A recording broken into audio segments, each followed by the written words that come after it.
Good morning. Good Hello. morning. Hello. Guys, let me just take care of a quick thing. Morning. Make sure that the waiting room thing is not causing me any trouble. No, it looks like we're good today. Everybody's getting in.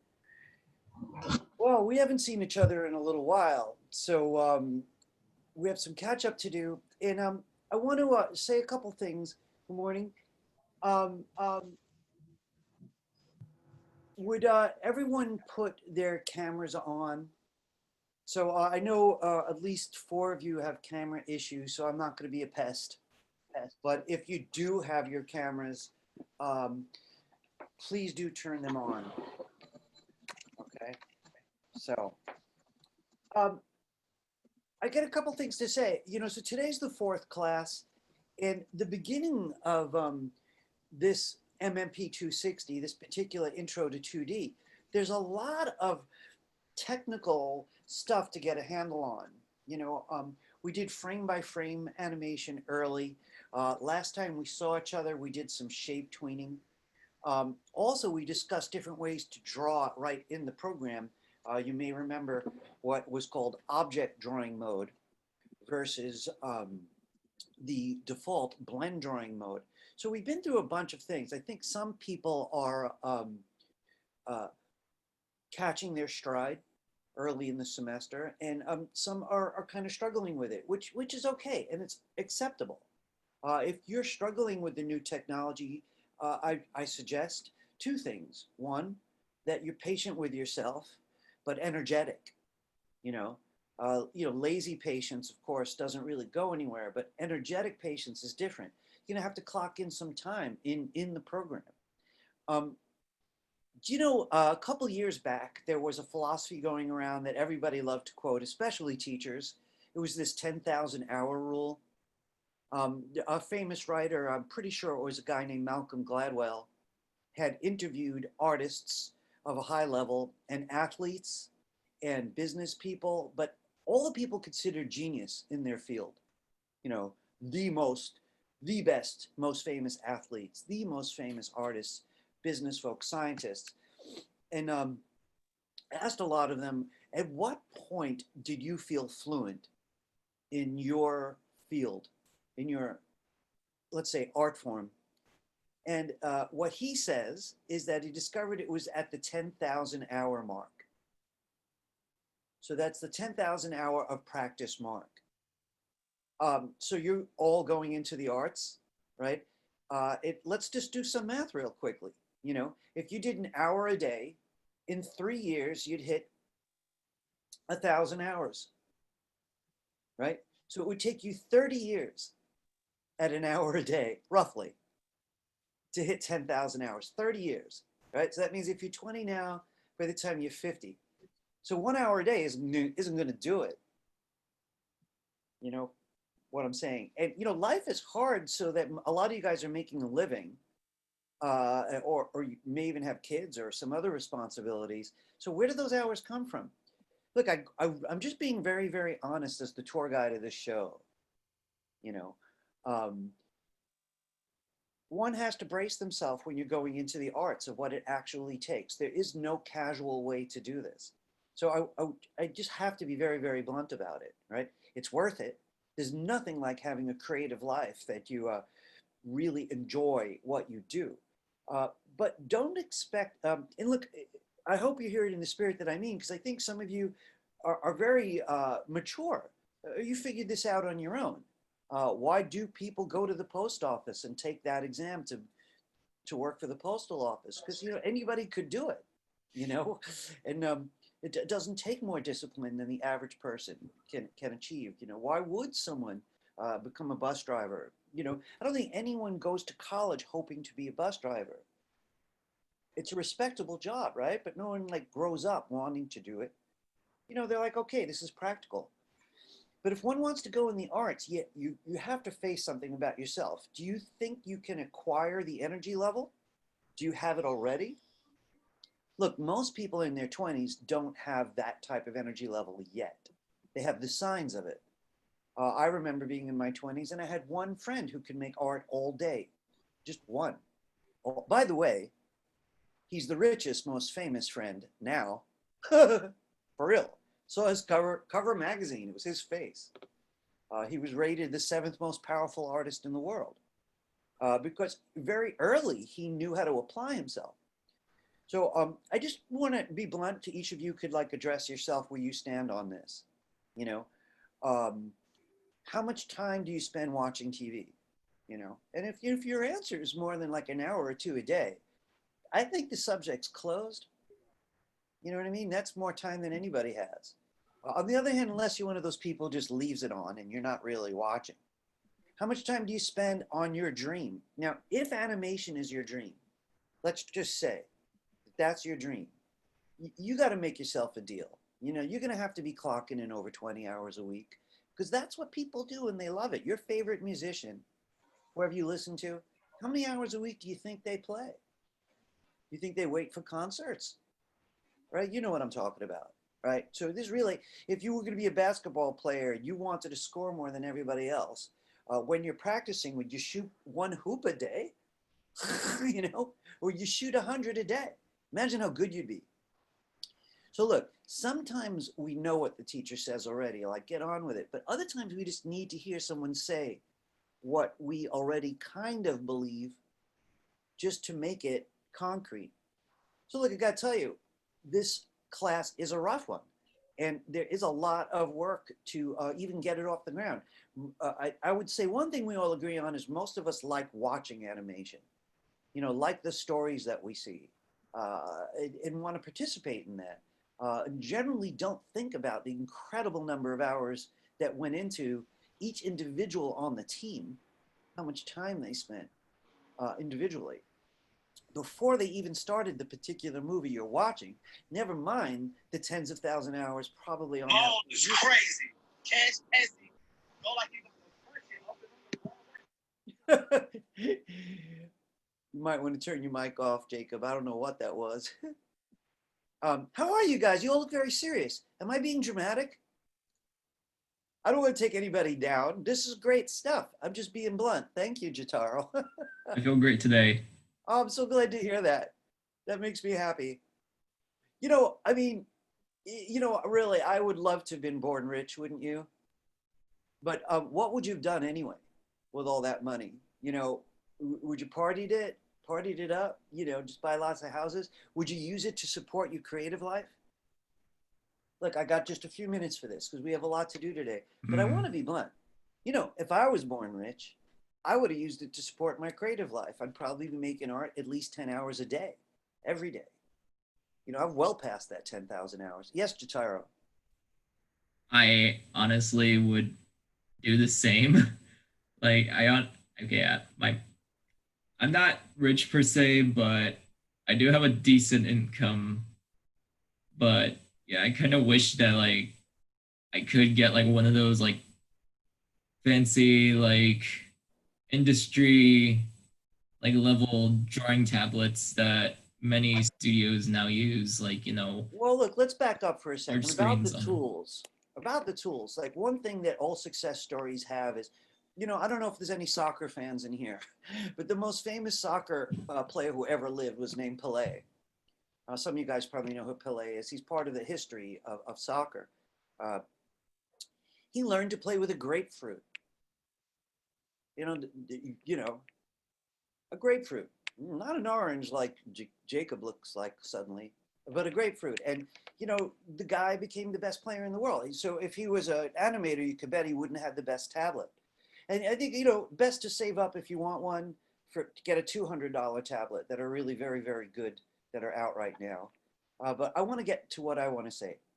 Folks, I'm realistic and I know life in New York is really hard. And I went to college, I went through all of this, you know. So it's not like I'm wagging my finger at anybody. It is very hard to find that kind of time.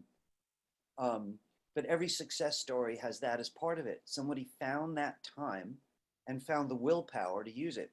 So let me back up into my job and your job here, right? This is going to take wild amounts of practice. You know, I haven't seen you guys now for 2 weeks. So some of you guys spent a bunch of it in Adobe Animate and some did not. and some didn't have a choice, equipment limitations, right, which I need to talk to you about. But if you're set with the equipment, it's a pandemic, and I doubt you're going out as often as you used to. This is a great time to start clocking in those hours. You know, teachers in all art schools just can point you in the direction, show you some of the possibilities, try to get your momentum off the ground. It's the way it was for me, right? But at some point, it's about you and your personal relationship to this dream of being creative your whole life, this realistic dream. I'm not saying it's unrealistic, it's realistic, but it's only realistic if you don't sit there waiting or believe the teacher gives this to you, you go out, you get a job. You know, that's a myth. You know, yeah, the degree is going to help. Oh, yeah. But it's the skills and your character that's going to make it work. Be very frank. Skills and character both. Character. Do you know how to work? Hey, listen, I promise we're going to move into animation. I got my favorite form of animation I want to start today. But I want to say a couple more things to you. You know, everybody's heard the term funky. So, you know, I'm a bass player, by the way. You know, I love funky music. But the term funky in America stands typically for two things, but the term comes from Africa, and I want to share with you what it originally meant. Right now, funky is kind of music. Hey, that's funky music, you know, great. Or you smell funky. Ugh, go take a shower. So on the one hand, it's a good thing, and the other hand, it's a bad thing. I want to tell you where that came from. I wish I knew the country and even the tribe, because it's a tribal thing. But in Africa, if you don't know how to work in this particular tribe, you can't work, right? You're not disciplined. You don't sweat, right? So that means you're not funky. You're not a worker. A worker would show his worth by the sweat of someone who knows how to really work. You know, when you need a team effort and one person slacking off, you're like, that. You know, but the person who knows how to work was funky. So it's interesting that like certain kind of music is funky. It works, does the job, right? It's like a good sweat. So do you know how to get funky? Seriously. All right, in any case, let me back up. I want to get a look at the screen share. I'm also making sure that, you know, this waiting room problem has been a problem. People getting locked out of classes. I had to do a lot of research to figure out how to turn it off. It looks like we're good. Looks like everybody's here. Okay, I want to do some screen sharing. I want to get over a couple of tech issues.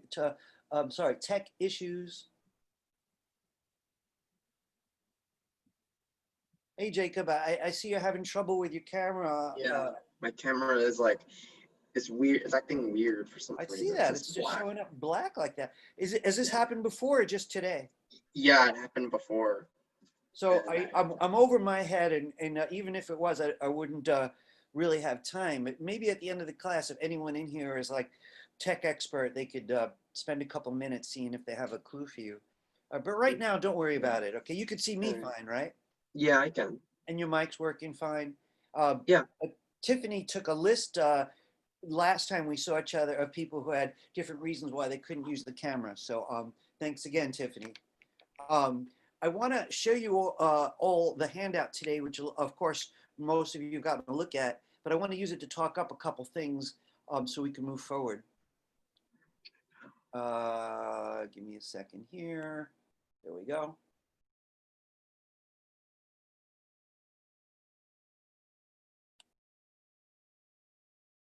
Hey guys, you know, my computer's gotten a little weird about in Zoom. Doesn't show me when I'm recording anymore.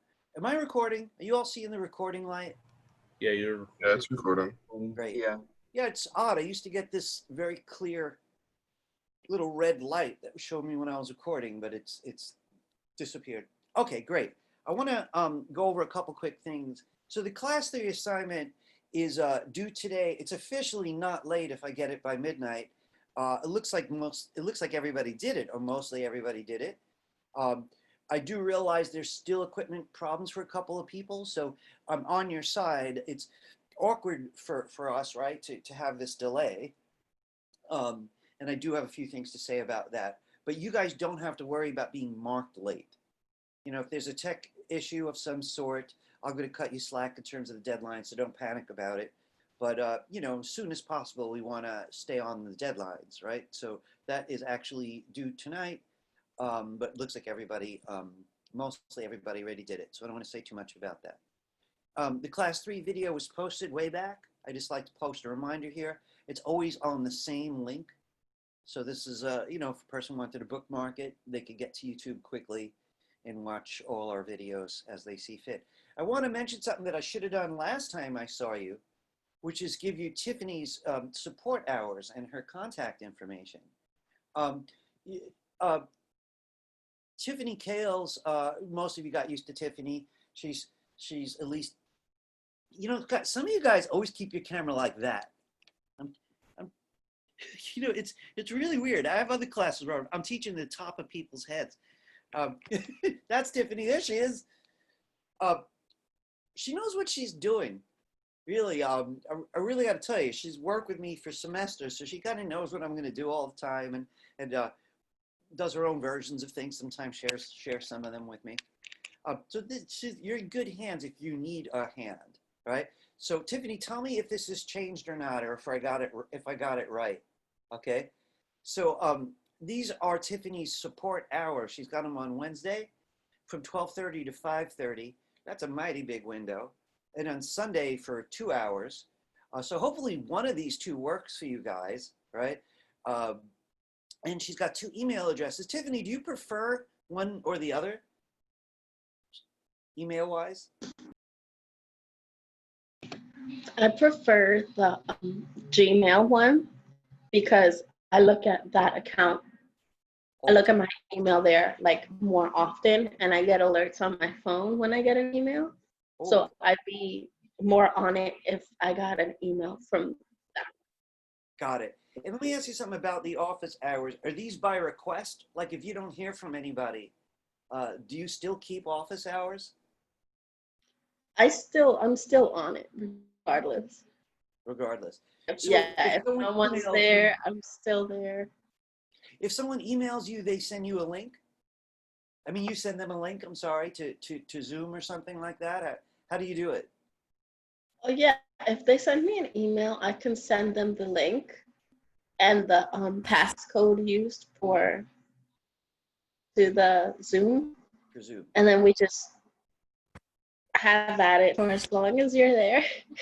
That's great. So listen, guys, I want to tell you something. I've well over 100 students, teach a lot of subjects. This is the only subject that the school supplies a capable assistant, or any assistant, you know. Of all my classes, this is it, which is nothing short of a miracle, because this class is amongst the harder classes. So take advantage of it, right? Please, there it is. Need more help? Tiffany's very friendly. She's always going to treat you with respect, always, always, always. And she's gone over all the stuff that we do together. And, you know, and if that doesn't work out, she'll let me know. Because frankly, like, I usually do what office hours I have right after class. So I've stuck around with people after class. But that doesn't always work for everyone. So anyway, please take note of that. Take advantage of it. Reach out to Tiffany. Her Gmail sounds like the better of the 2 addresses. And thanks again, Tiffany, for doing that. Okay, I want to move on because I know people are anxious to get their hands on animating today. So I want to talk about the computers for a minute. I have 5 people who requested computers. And as you might recall, the idea is this class needed more power than the other classes. All over the city, people were getting Chromebooks for certain kinds of class, like my own Intro to Multimedia. Other people getting iPads. But really, full-blown computers were rare. It was just for us. As far as I know, the animation and video people had access to that. So that was about 2 weeks ago that they finally arrived, and the school sent an email to everyone who requested one. And then I sent another email like 2 days later to make sure that you had double the chance of seeing it, with a warning that you had to ask for it right away. You know, Naftali, I want to ask you something, just because you and I have been in a little bit of contact about it. So, you know, I sent you an email this morning also. Did you get it? Yeah, I did. So was that the form, the same form? Were we talking about the same form, you and I? Yeah, I just saw it. It's exactly the same thing, and like I signed it twice to make sure like I read it properly, and it said they have to like you have to wait for them to like give you the okay to go to campus. Go pick it up, right? But they never reached back to you. They have not. That flips me out. Ah, What you call it? Dolly, I really got to say, man, you're really getting challenged, aren't you, by all this stuff today? It's just crazy. I wanna address the other people because there were several. So I want to give me 1 second here. Yeah, because like because like you can't just like you can't just show up. You have to like wait until they tell you to come and get it. No, you can't. And I was warned about that in advance. I want to ask a couple other people just to see how they're doing. They even like put it in like a parentheses to visualize it, like, yeah, come get it on this day if we say so, or like, yeah, because like Right. because made it apparent like come pick it up on Thursday specifically. I know.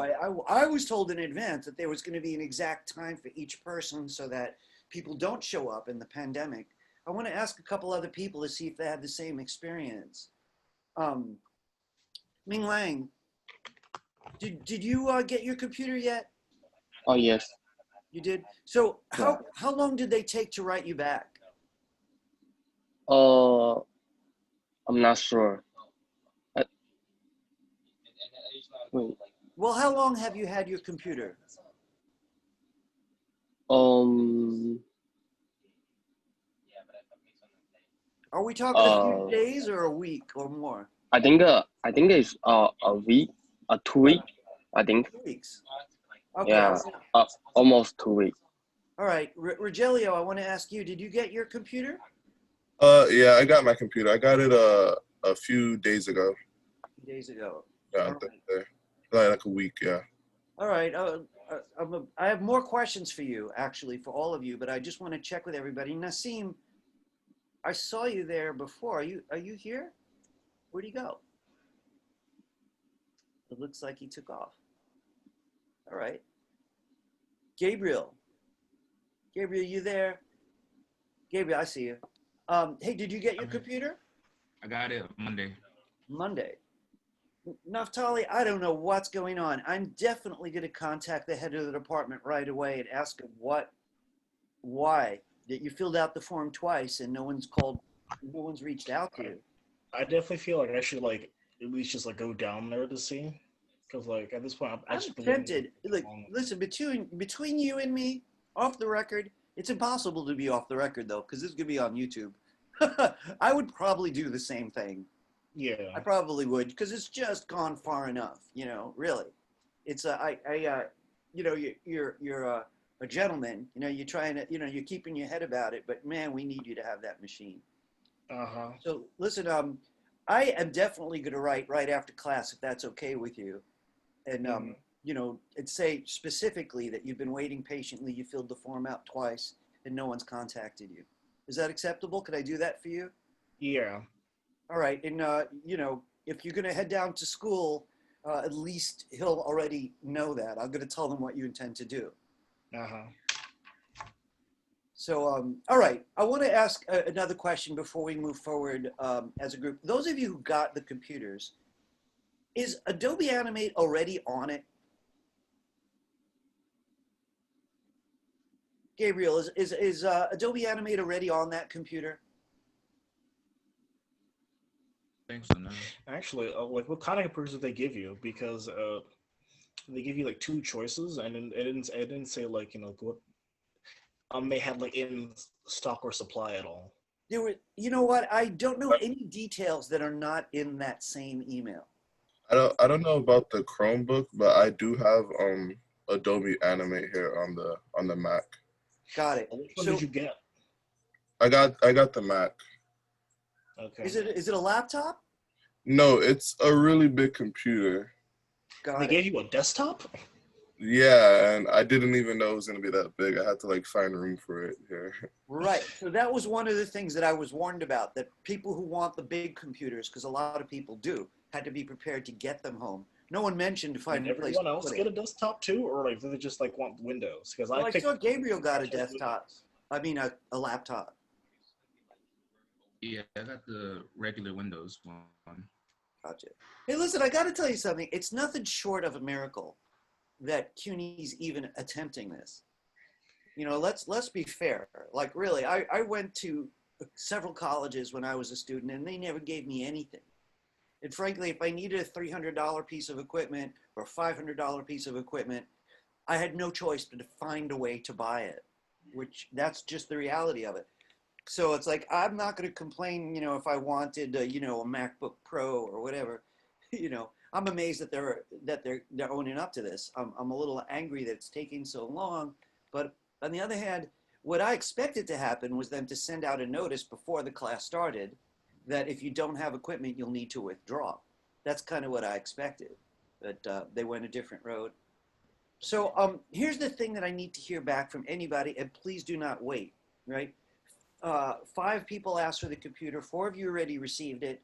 The first thing you should have done is to check to see if the software is there so you can catch up on the homework, right? If any of you are not finding access to the software on that computer, or you can't get in, you have to let me know, because frankly, I'm your advocate, but I don't have these computers. You know, I'm at home like everybody else. So really, I need to hear a little detail when there's a problem, and then I do my best to have something done about it. You know, I push this through to make sure that those computers would come early. I suppose 4 out of 5 is a good start.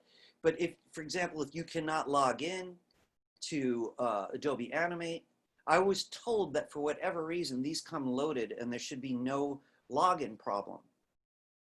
I don't even know what to expect about that. So that brings me to my next question that I need to approach with a couple people. I'm looking for Joseph and also Daniela on this one. Joe is, there you are, Joe. Joe, I want to ask you something. Did you ever manage to get into the Adobe software? I said, like last time we met, that I couldn't like open it, so I just decided to buy the program altogether. You did. So are you pretty serious? I mean, you know, I gotta ask you a blunt question, and don't You asked me the same question like 2 weeks ago. Yeah. You are. Gotcha. So, you know, it's not like I'm judgmental. I realize a lot of students try out a major to see if it catches a fire for them, which is really smart. You know, maybe I'd like this, so I'm going to try it. Others are like, oh, I'm in love with this thing. You know, which I have to say, when you're in the I love it category, you get your tools no matter what it takes. So that's where you're coming from. I kind of understand that, then. That's great. I want to see, is Daniela here today? I hope she didn't get like just too frustrated with the whole software problem. And I would hardly blame her. You know, she's not in the room right now, so I can't really approach that. Guys, listen, here's where we're at. It's the 4th class, right? So that basically means the first class was all lecture, and the only reason I did that was there were so many technology questions to address between Adobe and the computers. Usually I start teaching day 1. So what that means is day 1 was preparing all the issues. 2 and 3, we actually animated. So this is really only the 3rd hands-on class. So we can dive in, but this is the thing that I need to say. I have to stop this particular part of the show, which is spending a half an hour every Friday. You know, we have it, it's a 4-hour class, but I think it drives us all crazy. You've all been very patient with each other, which I really want to thank you. These are strange times, so it's really best when we look at it that way. You know, you realize when you're lucky, but your next door neighbor isn't, you know, that's a wise way to live, right? But right now, here we are. It's already the 4th class. We're about to start one of the deepest technologies of the whole semester. It's called classic tweening. I want to do some stuff to warm us up. I haven't seen you for 2 weeks. Then we're going to move into classic tweening, which I have to be blunt, is my #1 favorite animation technique. And frankly, it's the one that's helped me pay my bills the most, given the kind of work that I get. It's lots and lots of classic tween stuff. I want to tell you, though, what's going to go forward, both this semester and then for yourselves outside of my class. You know, there's 2 ways to look at animation. One is really what animators look for. Very visual, you know, very visual, very intuitive. How do you make a person really feel like they're running? you know, or what happens if something bounces off of a wall. We're going to do some bouncing today. These are things that are not about technique, really. They're about how you see, right? But then on the other side, there's technique. And the problem with technique is a lot of them are very different in different software packages. And people in our field use a lot of different software. So you might find yourself working somewhere where everybody's using Animate, and somewhere else everybody's using Toon Boom, and someone else everybody's using After Effects. Or what's more likely is you're using a combination of these things. You're moving your movie back and forth between different programs to try to get to your final vision. That involves a hell of a lot of technology. Woo! You know, and I'm not saying you all have to go that way, but I just want to be honest. In Adobe Animate, there's 4 or 5 techniques that usually get mixed. You know, so let's say you want someone to blink, you need their eyes to move around. Classic tweening might be really good for that. It's going to keep repeating their eyes darting around. But when they talk, it's back to frame by frame. Every mouth move is going to be different. So you're already combining 2 techniques. So I want to kind of move forward today so I could get to a technique we're going to spend a lot of time with through the whole semester. All right, I'm going to move forward. So guys, listen, I have to advocate for Naftali, who did what he had to do and didn't get his computer. Naftali, I'm on the case. Even on the break, I'm going to reach out because I'd really like you to be able to get that machine today if you're willing to go, or as soon as humanly possible. Right now, it looks like everybody in the room's got access to the software. And if I'm wrong, you should really let me know. I'm definitely going Monday. Monday for sure. So, you know, like, again, if I get through them today, they'll at least be ready for you. My power is limited, but what I do have is the ear of the head of the department who's strangely willing to write down individual cases and take action, even though he's got hundreds and hundreds and like 1,000 students to my 100. So I'm going to take advantage of that and advocate on your behalf specifically because, you know, we've been promising it and we got to get through. So, but from here going forward, right after today, I am dropping this whole tech part in terms of computer, get software. And if you need something from me, you have to let me know as an individual, right? Right now, this is all animation, you know, going forward, right? All right, let me ask everybody, if you would, to go right ahead and open up Animate. I'm just cruising through this one more time to make sure. I guess there is one more thing on my mind that I better mention.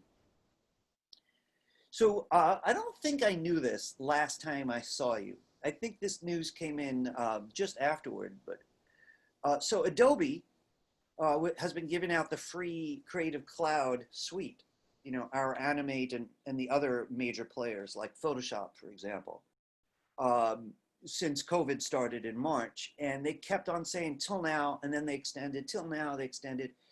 Well, CUNY has been negotiating with Adobe. So I don't think it's free. I think it's them paying to extend it. Now, that hasn't been finalized, or I probably would have heard about it. I actually wrote this morning to find out if there's been a change. So if there has not been an extension, we get only 5 more days, and then we have to figure out a different way. And I already have it prepared for you, but I'm not really fond of it, remote access. But if in the next 5 days they finalize it, we have no worries. You guys are going to have it for the rest of the semester at least, if not the year. That would be great. That would just be great, right? So again, I have to wait to the last minute to find out. So if you get cut off in 5 days, right, you'll probably be hearing from me through your email before then, you know, what to do about it, right? If worse comes to worse, I'm starting to make friends with remote access. I've done it twice now. That's when you use your computer to get into a computer at school. Very weird. I'm on a Mac. I remote access. All the labs are Windows, you know, because they use a Microsoft technology to make it work. So I'm on my Mac using Windows. Very odd, but it does work. I'd rather not do that, but the instructions are linked on today's handout for anyone who feels the great need to try it. But I'm going to put it off at least till October 1st, and see if I have to go there or not. All right, I'm going to move forward. So I want to tell you what I got. The last big thing we did was shape tweening, but we also focused a lot on comparing two forms of drawing. And even though that's not on my handout, I've reconsidered. I'd like to go over those two methods kind of quickly, then review shape tweening, and then I'm going to move into the rather large new subject, classic tweening. So if everybody would, I think you guys beat me to it. You're already open to animate.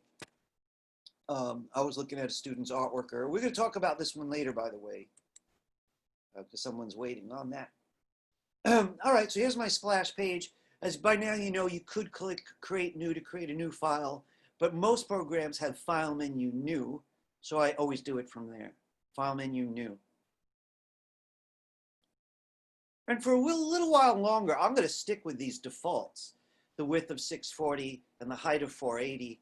That's the standard size in this program. But the frame rate, I always want you to double check that you're at 24. Last semester, the default frame rate had gone up to 30. But 24 is superior, in my opinion. So let's click Create. I want to go over a couple of things because they were odd last week and we really spent some time with it. So blending mode versus object mode, and do you have to know the difference, and what is the difference? So I want to get to something, and I'd like for everybody to join me rather exactly. By the way, if I hypnotized you by talking too much about technology stuff, please come back. Come back. All right, let's focus together. All right, I'd like you to just grab the rectangle tool for a minute. Because I want to Mister? Yes. What's the weight and the height of the new file? It's the standard 640 wide by 480 tall and a frame rate of 24. 640 wide, 480 tall, frame rate of 24. It's the same one we've used early this semester.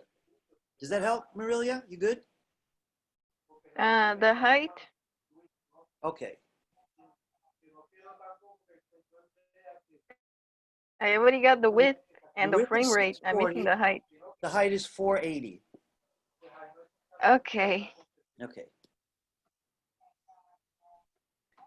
Hey guys, people are coming and going from the class, and I understand it could be the internet connection, so I'm not going to harass anyone, but do your best to stay. If the internet's bothering you, what can you do, right? But it's better, because I've tried to talk to a couple people that disappeared and have now reappeared. Well, let's see what we can do. All right, look, we're starting. Open up a page. Even if it's a different size than mine, okay, let's just get going. All right, here's the rectangle tool. Now, before you use it, I want you all to notice something. All right, Marilia, can you turn your mic off? Thank you. Before you use any drawing tool, look at this. Now, this little button here, I do not like the way it's designed, right? It's really easy to confuse what it does. So if you press it, it gets slightly darker. You have to try it on your computer, right? Because you can't even see it on mine. It's so subtle. Slightly darker. If you press it again, it's slightly lighter. So I'm going to point out something. Make sure yours is lighter. When it's lighter, you're actually in merge mode. Right? So I want you have to look very closely, right? It's got to be up, so to speak. Right? So that little box around it is lighter. That's merge mode. I want you to just drag your rectangle out, grab the black arrow. All right, you could transform the shape, but that's not all. I'd like you to get the rectangle tool again. Now what I want you to do is try to add to it. Now if I lost you, let's just start one more time. Can you clear your screen? I'm sorry, I'm a little distracted by 40 minutes of preparation. Clear your screen, delete what you've got.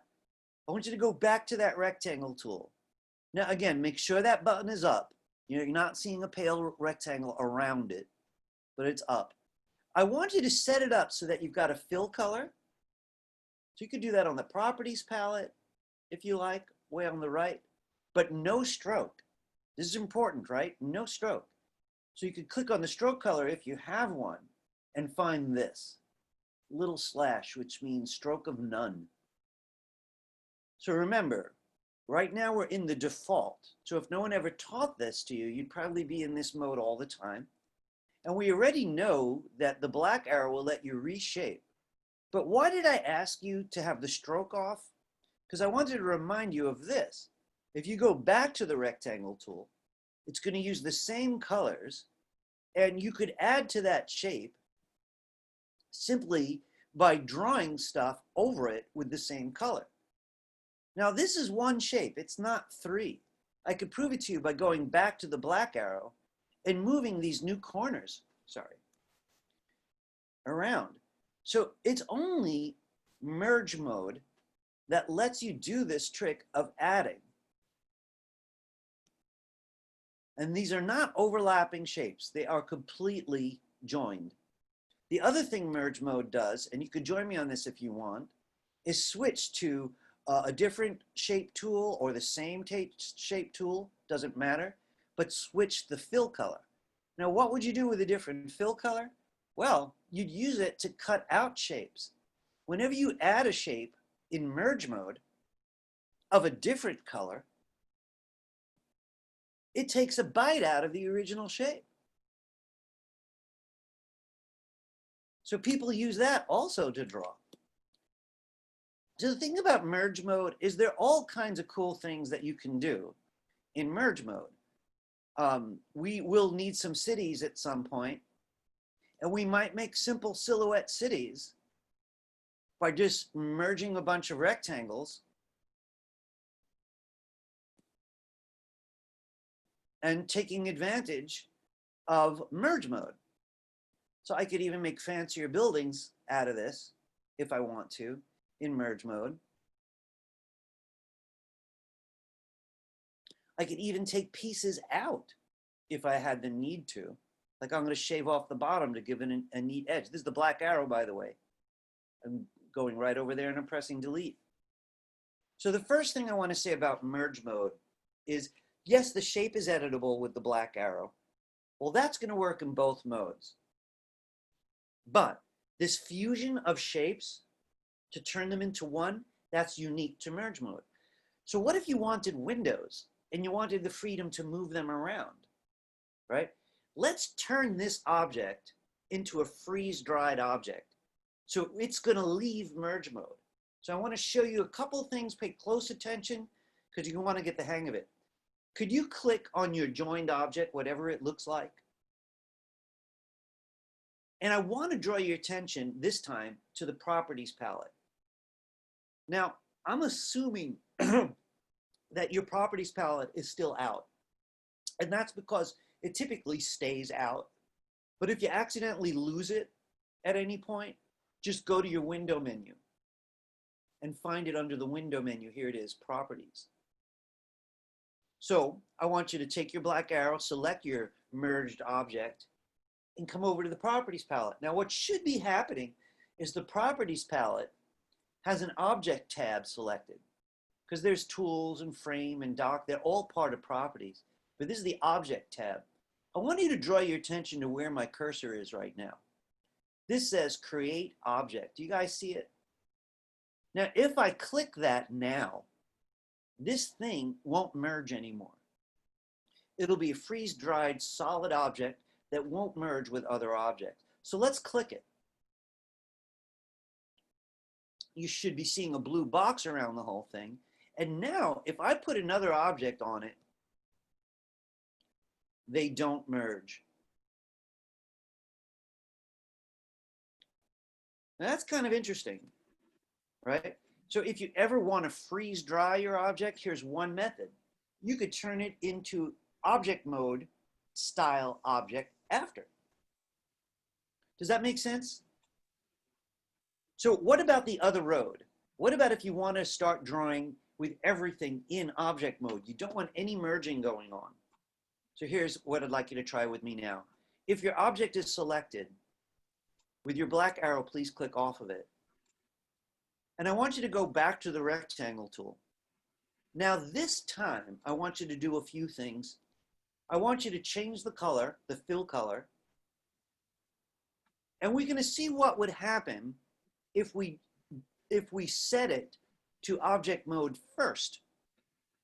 You know, here's a concept. When you tell the program to stay in merge mode, it just stays there until you change your mind. If you tell it to go to object mode, it stays there until you change your mind.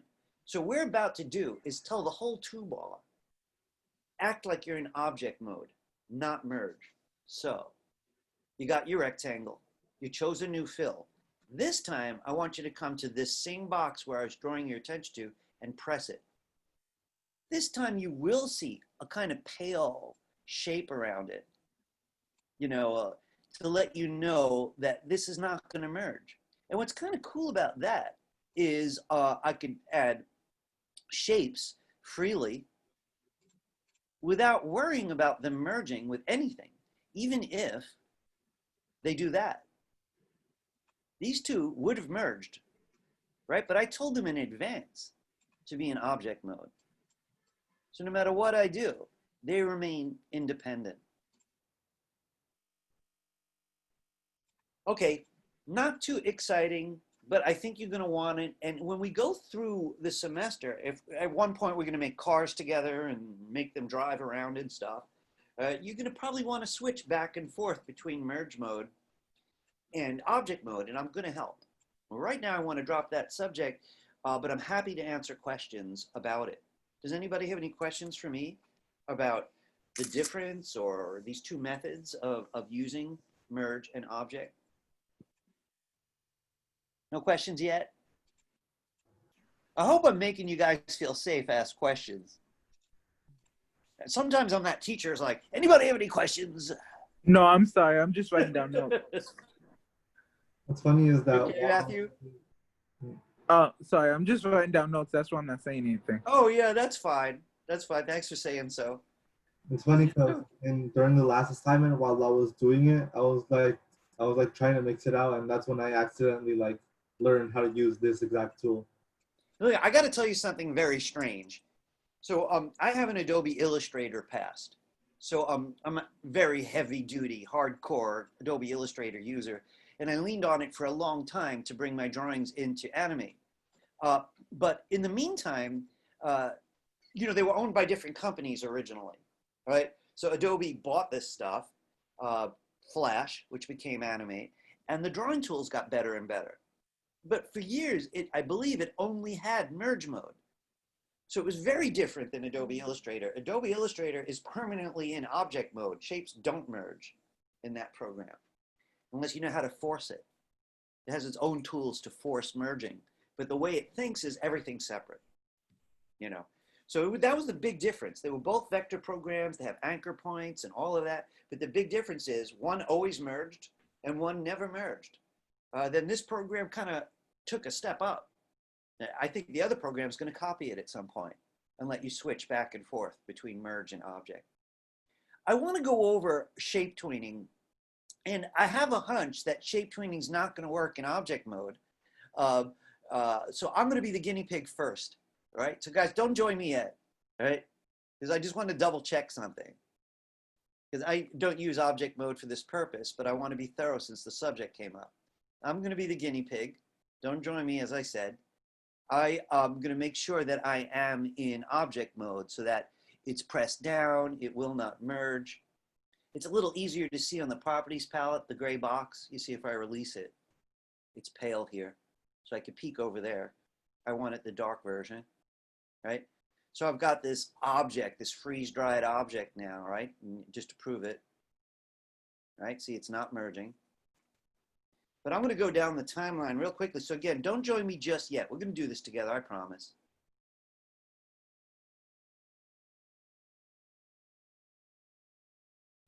Hang on 1 second there.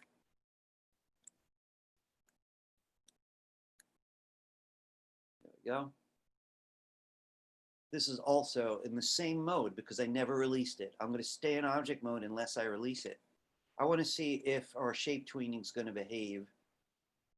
Yeah, it works in both modes. That's pretty cool. All right, that's good. All right, guys, let's do this together. Can everybody open a new page? File menu new or Command N, unless you prefer, Command N is a Mac thing, Control N on Windows, or you could just do File menu new. Let's stick with the same size, right, today. 640, 480, 24 frames per second. All right, let's just go over it simply. All right, let's start with the rectangle. Could you put a rectangle against the left wall? Now, I don't want to be honest. As it turns out, you could be in object mode or merge mode for this. It depends on how complex you want the object to be. You know, if you wanted to merge cool shapes. But let's stay very simple. I just want a rectangle now. Now, here's the idea. If we use shape tweening lets things move, so that's fantastic. But it's also the only form of tween that could completely change a shape. So it got its name because of that one quality. So it does three things. Changes location, so it moves, changes shape, but also can change color. So the one thing you got to remember is you're going to have to make a blank keyframe down the timeline before you draw the other object. So here I am on frame 1. I'm going to go out to frame 35. So it's about a second and a half. And I have to insert blank keyframe. So I'm going to hold down Control because I'm on a Mac and click right in this frame on the timeline. You could right click if you're on Windows, but in the same frame. And I want you to do Insert Blank Keyframe. This is a very important distinction. Insert Blank Keyframe. I want to remind you that if I had tapped F6, it would have copied the rectangle over there. It's not what I want to do. If I want a brand new shape, I need to do blank keyframe. At that point, we probably want to turn on our onion skinning. So I know we haven't seen each other in 2 weeks and it's early in the semester. So if you look down here, here's the onion skinning button right beneath the layers. Some people might have it above the layers, but usually it's beneath, and you just click it once. All I'm doing is I'm still on the new keyframe, but it's showing me where I left the rectangle. All right, I'd like you to get a circle. I'd like you to change its fill color.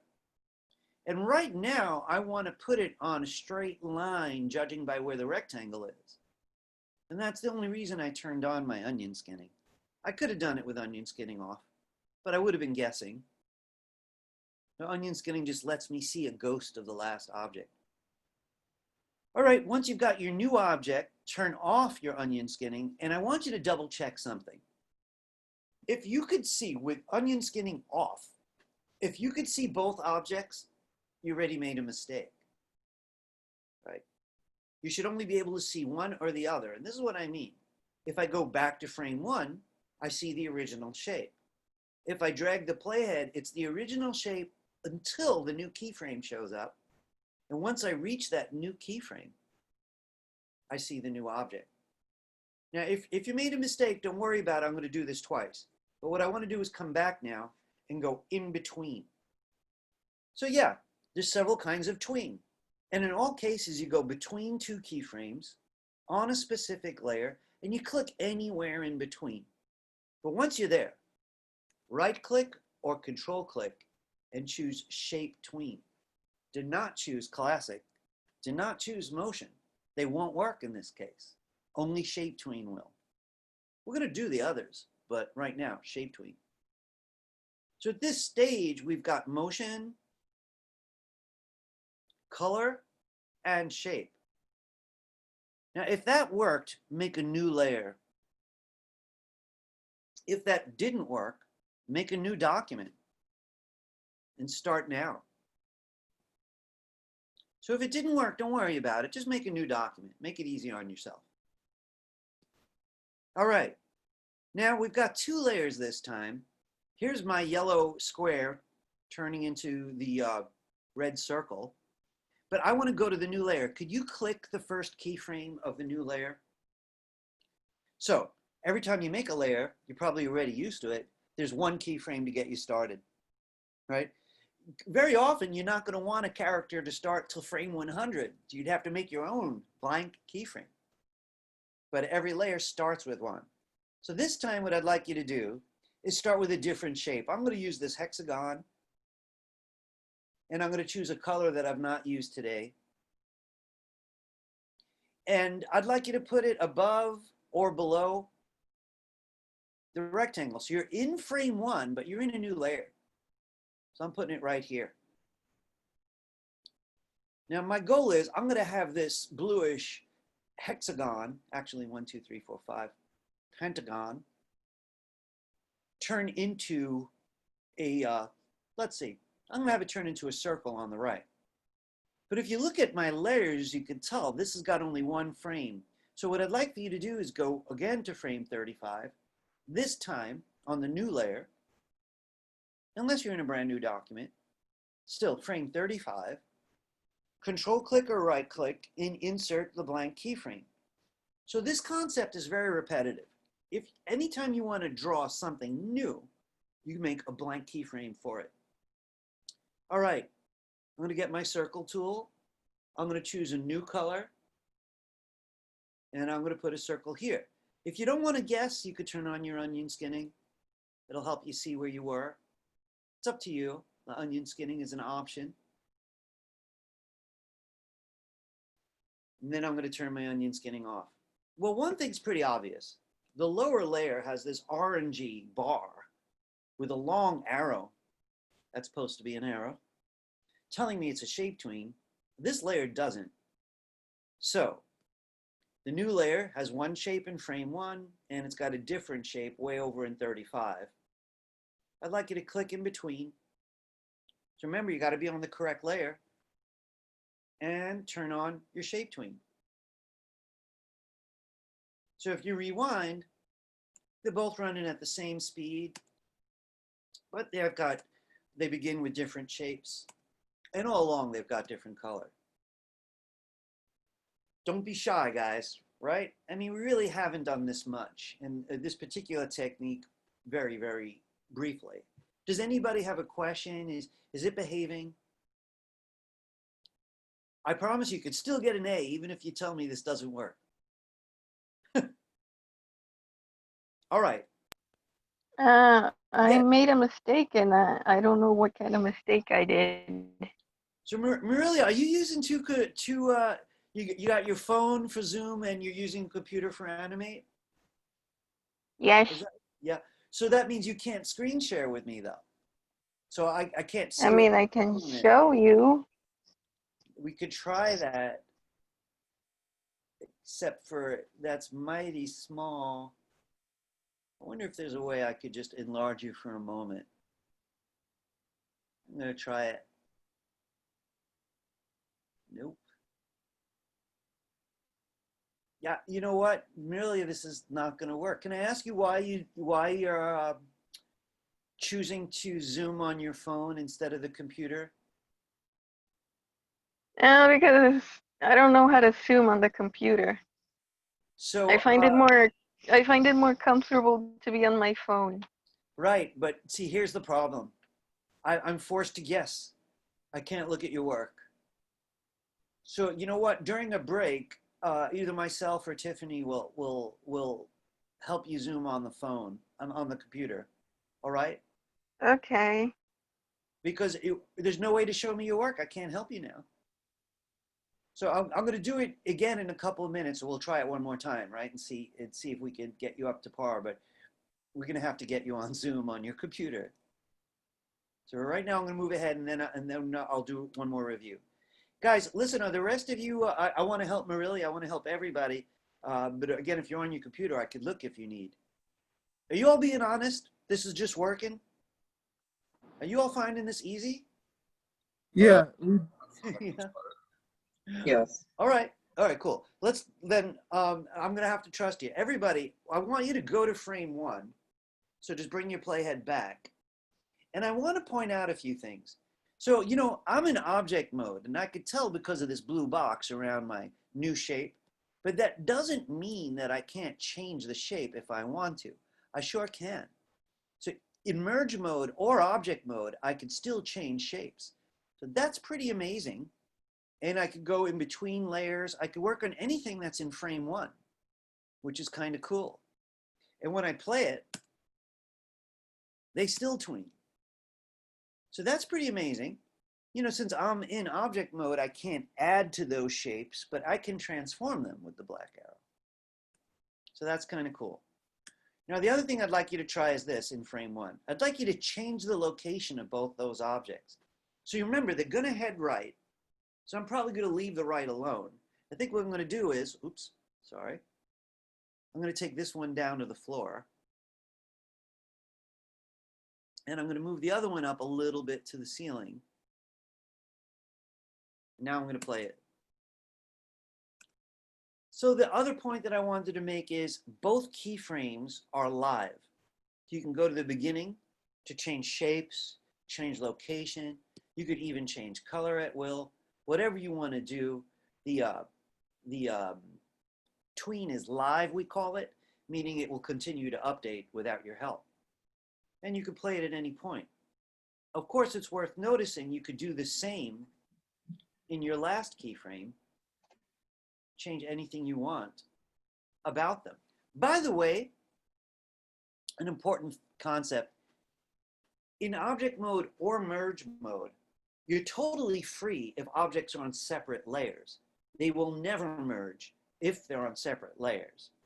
So if you happen to love merge mode a lot, maybe you just want to focus on layers. It protects them. They're in separate places. So even if these were both merge mode, I'd still be fine. They're not going to merge because they're on separate layers. And here I go. All right. So look, guys, about the shape tween business, I got to be honest with you. I use it, but not a hell of a lot. You know, and why? You know, when it comes to more elaborate things, it acts up. So what I think I have to do is go over it one more time and then show you what breaks it. Right? So, can everybody open a new document? So Marilia, we're going to try this one more time. So I think you're going to get it this time. Let's see. Same width, same height, same frame rate. All right, this time I'm going to ask you to put an object on the left, right? Any object that you want. I'm avoiding heavy drawing for a little while, right? So I'm going to put an oval here on the left. Now, the only reason I was able to draw that right away is there was a blank keyframe waiting for me on the timeline. And as soon as I drew, it went black, meaning somebody lives in that keyframe. Let's go over to the right. I'm going to go 1 second deep this time. So I'm going to frame 24. And this is what I want you to focus on. Marilia, you especially, all right? Do not draw until you make the keyframe, right? So I can't draw now. Here's the #1 mistake. If I try to draw now,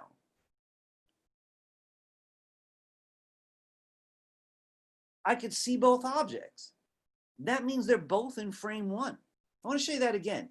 Even though I clicked in frame 24 first, if I draw, it goes back to frame 1. That's weird, but you have to get used to it. If there's no keyframe, what Animate does is it finds the last keyframe on the timeline and puts your artwork there. So when you get used to it, you might do that purposely. But most of the time, you want to be exactly where you want to put the artwork. The playhead's there. If you're drawing something, make a keyframe. That's probably what got you, Marilia. Let's see. So you choose your keyframe. I'm going to 24, exactly 1 second down. And I'm going to control click in there, or right click if it's Windows. Insert blank keyframe. The earlier object disappeared. You're not going to see them both. And now you're free to draw the new one. So I'm skipping onion skinning. I don't want to complicate things. In frame 1, I've got this object. Frame 24, I've got this object. Now you're ready to go in between them. And again, right click or control click, create shape tween. Marilia, did it work? Yeah, it's working. Nice. Good news. So folks, listen, I'm probably going to come back to this. Maybe we'll do one or two quick things right now. Again, I wanted to show you the limitations. I'm anxious to get to what I consider the big league, the next form of tweening. This is sort of useful. It is useful, but it's more of a warm-up. But let's try something. Could you go back to frame 1? I want to show you something kind of interesting. If your object is in object mode, you're probably seeing a faint blue box around it. If it's in merge mode, you don't. Now, I want this object for this next exercise to be a mergeable object. So I want to show you how you would do that. Could everyone go to frame 1, click your object, and if you're seeing a blue box around it, I want to show you how you would reverse it back into an object that could merge. Now, if you like palettes, you come over here and you don't use the Create Object button. You use this button next to it, which is called Break Apart. They should just say Merge Object. But they haven't figured that out yet. It's called Break Apart. Honestly, I do Command B because it's faster. I'm going to do Command B. And you might notice if you look closely, the little dots are there if you select it. A little hard to see on my screen, but it's mergeable now. Why? Doesn't have the blue box. I clicked it. I did Command B, or I click this. Notice that it's grayed out now because it's already a mergeable object. What did you click again? I'm sorry. That's all right. First, you selected the object in frame 1, and then you either click this on the properties palette, or you just do Command B. Command B. Command B means break apart, and we're going to use it for different things. But what it basically means, break it into a simpler object. Merge mode is the simplest form, so it just makes it mergeable. Why would I do that? Because of this. I want to punch a hole in it. And to do that, it's got to be a mergeable object, and I got to make a new object next to it of a different color. So watch this, and then I'm going to do it again. I'm making another object because I'm going to force it to merge. Oh, look, this one's also in object mode. So I'm going to Command B that one also, so that I can press it and delete it. So this is our goal. We're going to make a hole. Let me back up so we can do it together. All right, first, make sure that this object is indeed in merge mode. It's a mergeable object. Click it. You may be seeing little dots. If you look at your object palette, the merge button, the break apart button is gray. I can't click it. That means you're good. Now, guys, can everybody agree on something? Let's stay in merge mode for a while, just for a little while together, so it's not confusing. So Professor? Yes, Matthew. Okay, so you said that you want us to click on the object we're going to use for tweening, right? Yeah, in frame 1. Okay, so, but how to take a bite out of it, right? We're doing that now, yeah. No, I'm just saying because when I did it, I had to click on the new object I created. Then I had to click on, what do you call it? Break apart? Break apart, and then it took a bite out of it. You're right. Remember, merging and taking bytes out are only for mergeable objects. The ones that are in object mode, I don't like the language. I really wish they'd change the terms, but these are the terms. Ones in object mode, they don't merge and they don't take bytes out. And if you want to carve an object, right, it can't be a freeze-dried one. We have to return it to merge mode. So you're right, Matthew, you had to do that. So what I'm going to do now to make life a little easier on all of us is just get us out of that object mode altogether so that everything's mergeable for a little while. So this is what I mean to say. Check to make sure that this one's already got break apart. By the way, it wouldn't hurt you to click it and do Command B again if you're not sure. But when you go back to get the oval tool with me, I want you to remember how this button behaves. So let's clarify this just one more time. That button, if it's down, you know, in other words, it's dark, it looks like this over here, means everything you draw is dried paint. It will not merge. You know, not just one object, everything. If you release it, everything you draw from now forward will merge. So I don't have to keep coming back. I'm just going to leave that up for an hour or whatever, unless I have the need to switch back. So I want you to make sure the button's up, right? On this side, it looks white, the background, as opposed to that. That means I'm making freeze-dried objects. That means I'm not. I'm in the default merge mode. So next to it, I want you to make a smaller shape of a different color. I call this the cookie cutter, and I do this often. I make a shape to use to cut other shapes with. It only works on mergeable objects, as I've been saying. So once you've got your new shape, take it, drag it over this shape, and deselect it. So you get a little while to move it around without it taking a bite, but as soon as you deselect, in my case, the purple pixels underneath it, they're gone. So once you deselect it, you could move it, and you've successfully made a hole.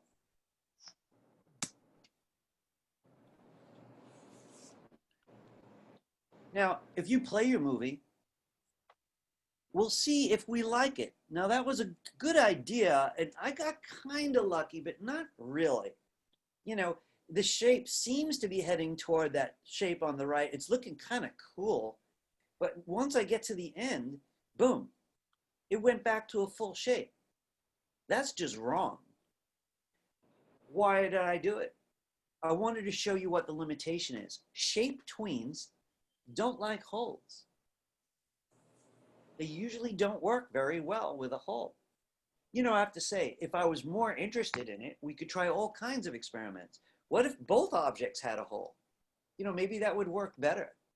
You know, the computer just cannot figure out what to do with the hole, right? So I don't know.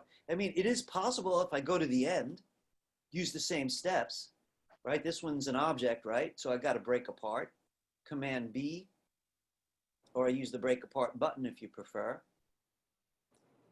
right? Maybe I'll try the hole trick on this one. We could just see if it works for me, see if it's worth your time. I have to click off of it for it to dry there, then come back. Let's see if that worked any better. Ooh, that worked a lot better. So what's the moral of the story? The more complex the object, the less likely shape tween's going to behave. But with enough fussing, you might be able to force it. I took a leap of faith that they both wanted to have a hole in it, and that did behave. What if the holes looked less similar?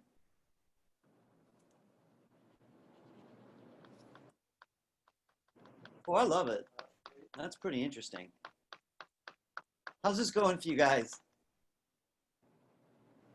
Right now, I'm trying to break it. I actually want to prove what the limit is. I'm going to add one more thing. You might want to try it with me. What if you put like a gap in the shape, like the hole doesn't connect? So again, that's one of those things you'd have to try and see. It's not something the shape tweening likes. Shape tweening is mostly made for very simple. Really, even to make a shape like this turn into a smile can work. But if it's got lips and teeth and all of that, it's just not going to help you. So we're going to need other techniques for other things. But I will say one thing it really hates. So I want to try one more thing, and then I want to move on. Can everybody open a new document with me? Now, if you're feeling in control, I want you to make a simple shape tween on your own, right? If you're feeling in control. So the first thing is draw a simple object in frame 1. Any simple object in frame 1. And then you choose how long you want it to take and make your blank keyframe down the timeline. 1 second is frame 24. If you want it to be longer, you can go further. So after you draw your first shape, choose the keyframe you want to work with. Insert the blank keyframe for the next object and draw a simple object there.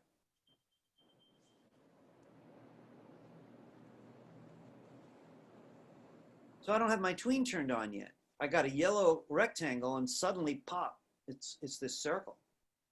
So once you've got frame 1 and your last frame, click between and turn on the shape tween. Now we're going to bully this thing and see if it breaks. But first, let's make sure that it works.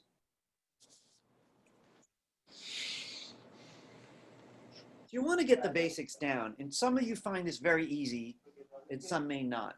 But to really bend the rules, we're going to have to get this basic step down. For now, I just want to focus a little on bending. Would it work if one of the keyframes had 3 shapes? That's an odd idea, right? What if I asked 3 shapes to turn into 1? Let's find out. I can tell you in advance, it's not going to work. Not reliably. It will animate, but it'll be very unpredictable. So you go back to frame 1, and you add a couple nearby shapes. So these are not about merging right now. I'm just adding shapes. Now, your imagination may be able to see these 3 turning into a circle, or maybe not. Guys, Marilia, Matthew, could you turn your mics off? Just, I'm hearing background noise from somewhere. Sorry. It's all right, right? So let's see what happens, right? The Tween's already on, so I'm just going to play it. So I come inside and I'm going to play it. Now I want to show you, why did I say that doesn't work? This is looking pretty good, right? I'm getting excited that it might work. And then I get here. Now, I'm not saying that that doesn't look cool. What I am saying is it's unpredictable, right? So that if my team says, oh, no, we don't want that weird shape that looks like an eye in the middle, I can't fix it because I have no control over it, right? You know, maybe you get lucky. You think it looks great, nobody complains, you run with the ball. But honestly, I'm only going to teach stuff that you could actually manipulate, adapt according to the needs of your team and your own needs. So here's the rule, really. Don't try to shape tween multiple objects. Even if there's 3 objects in both ends, it's just not going to work. To see through the argument, I'm going to actually add 2 objects on the right. So here's my original. Here's what it's supposed to turn into. So this should be interesting, right? They're both 3 objects. Will that make it a little bit more cooperative? It did. That's interesting that it worked at all. Here's more complicated objects. I'm impressed. So I've been using the program nearly 20 years. Yeah, 20 years. And that never worked. This program does keep getting better. But frankly, I'm not going to bank on that happening again. Usually it does this weird psychedelic, you know, hippie looking stuff, which could be very cool, but unpredictable. Very, very unpredictable. So I want to move on to something that is predictable, that we're going to use a lot all semester. So let me just finish up by saying this. I don't know how much shape tweening you're going to do. You might have brilliant ideas that I never thought of that you like to use for shape tweening. You may not. It's not the #1 most common technique out there. But if you're interested in learning more, for whatever reason, I'm sure there are tutorials out there of somebody out there who's made it their favorite art form. I want to move into something deeper, so I want to say something to everybody in the room. Classic tweening is incredibly flexible. It lets you do rotation. One thing we're going to do, not today, but soon, is make leaves fall in the wind. So they're going to have very complex rotation that you cannot do in a shape tween because it sees each moment as a different shape. So rather than turn, it's just going to mutate on the way down. So my leaf that's blowing in the wind isn't going to look like a leaf. What else does classic tween do? It also changes color, but it gives me a lot more control over how the color changes. It also lets me use transparency, so I can have objects disappear and reappear, which is kind of amazing. The one thing it doesn't do is change shape.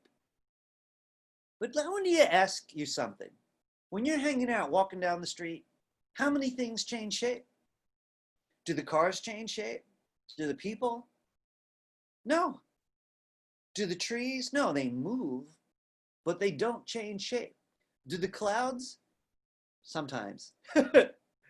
Smoke changes shape. What happens right? Doesn't it? If there's a shift in perspective? If there's a shift in perspective in terms of smoke, even just some wind. But you know, we're gonna draw a line here. Like something getting smaller doesn't count. That's scale. It's not transformation. It's not really changing shape. Something spinning, something getting bigger, right? All of that we could do with classic tweening, but you can't have a circle turn into a square. But don't be disappointed. Like I said, very few things actually do that in the world. So it's not a big disadvantage. Let's try it out. Look, guys, I want to warn you, the beginning is kind of techy. But if you can get the tech stuff down, you're going to acquire a lot of artistic freedom going forward. So let's do this together. I want to get a little warm up, take a break, come back and hit it super duper hard, right? So let's get the warm up now, though. Folks, if anyone got lost along the way, I'd like you to treat this next step as a brand new start, right? I'm going to make this as clean and neat as possible because we're going to bully the hell out of it over the next couple of months. Can everybody open a new document? Let's be sure we're starting on something brand new. Don't miss any of this. This is the most important thing so far this semester. Now, what I want you to do is follow this exactly. Get your rectangle tool, and just so we're on the same page, let's make sure that we're not in object mode. We're going back to the default, like you just bought Adobe Animate. So you get your rectangle tool, and you come down and take a peek at this. Make sure it's not pressed in. You could look here if you prefer. Make sure it's released. So the lighter one is released. That's the default merge mode. All right, let's forget about merge and all that for a little while, right? From now on, we've just turned it off. So we've turned off that dried version and we're back in plain old merge. All right, I want a rectangle, but I want it smack in the middle. We're gonna mess with this, so please don't improvise. Put it smack in the middle. For this particular exercise, it doesn't matter if you have a stroke or not. But what does matter is that when you select it, you know if you selected the stroke. So maybe I should be a guinea pig and put a stroke on mine. I think I'm going to do that because a lot of artists like working with the outlines. So I'm bringing the stroke box to the front and I'm going to pick a color. If you'd also like to work with the stroke, join me. You could just delete your object. Bring the stroke box to the front by clicking it. There's the fill box. Here's the stroke box. Pick colors for both. What I'm going to do is I'm going to also take a look over on the properties palette. Actually, let's click the rectangle tool next. Then take a look in the properties palette. So I chose the rectangle tool. The properties palette came to life. The only reason I bring it up is if you're interested in strokes, you need the properties palette a lot so that you could raise your stroke weight up.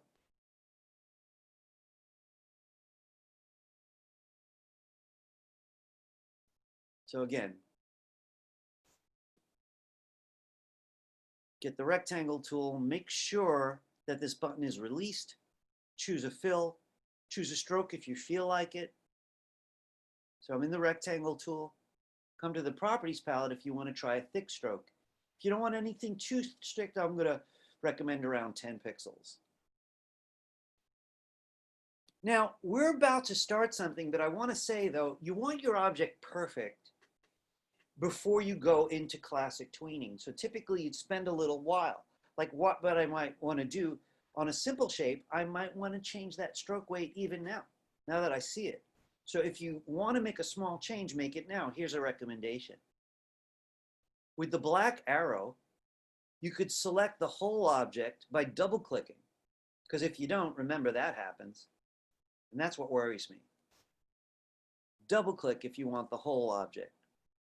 That'll give you the freedom to change either color or the stroke weight while looking at it. It's up to you what you do with it. All right, let's keep it a simple shape. So I'm not going to really make it into anything fancy. I'm going to stick with this. All right, let's get the new steps out of the way. Classic tweening depends on a feature we've not yet tried called the library. And here's the idea. The object that you want to work with gets stored in the library. So for example, you've got a car, it's in profile, you're looking at the side of the car, you're going to make it drive, right? Maybe you're going to want to make it get smaller, so even though it's going to the side, it feels like it's also going back in space. That type of thing, right? So if I want to play that kind of game, right, I've got to store it in the library. So here's the terms. You create a symbol. A symbol is a library object. Let's do it right now. So, could everybody be sure to select that whole object? 1 click if it's just a fill, 2 clicks if it has a stroke. Then control click on it or right click. And go way to the bottom and go convert to symbol. We're going to focus on this for a while. So even if there feels like a lot of details, this one we're going to hit extra hard. Convert to symbol.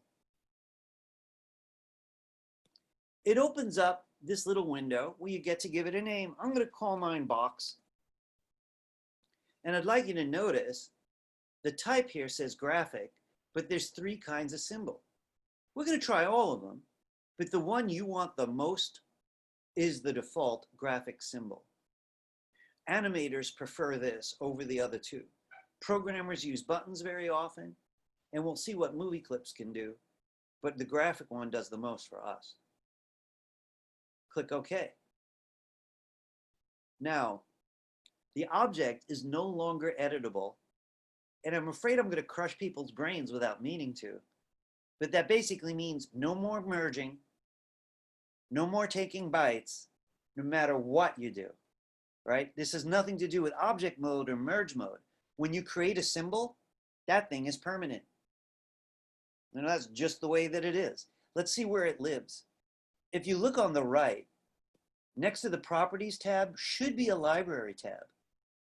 So there's Properties, and there's also Library.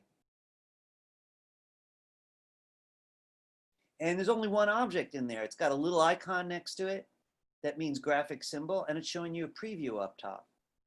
Now what's going to happen if you fall in love with Adobe Animate, your library is going to get big.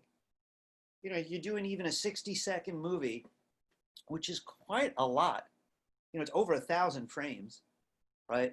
You're going to wind up having a lot of things in the library. You're going to have your buildings that are going to change color or slip back in space, all kinds of objects. You're doing a space scene, all your planets are going to probably be in there, you know.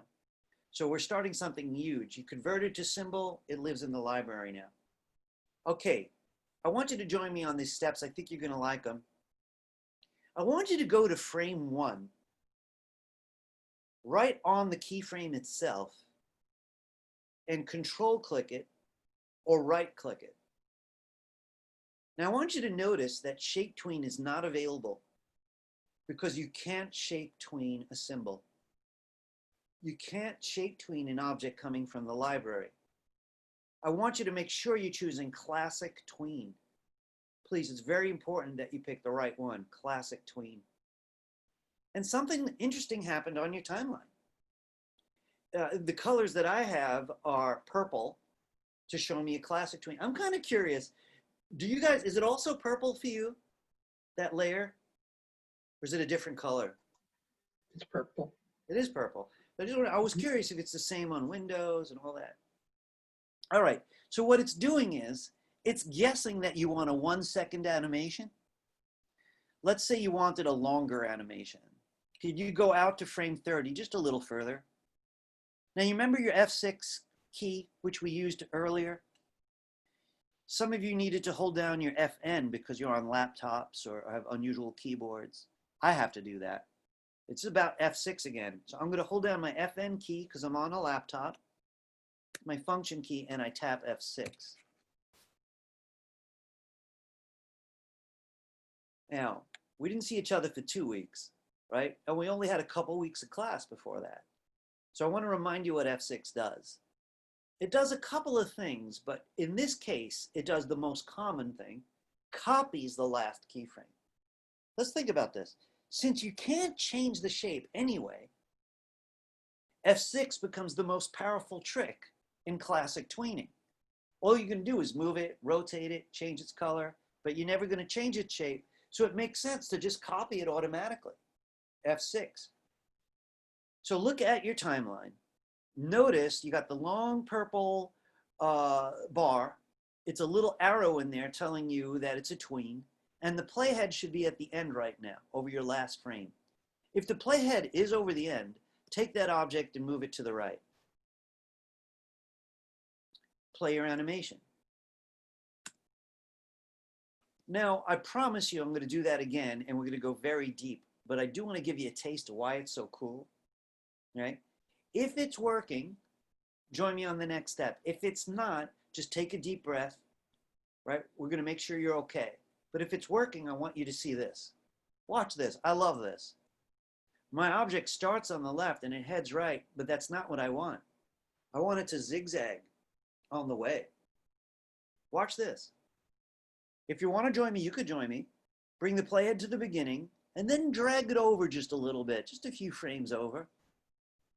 And take the object up, straight up. Not left or right, just straight up. Drag the playhead over a little bit more. Drag it straight down.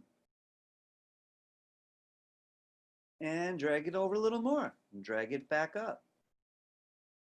If you think onion skinning would help, turn it on.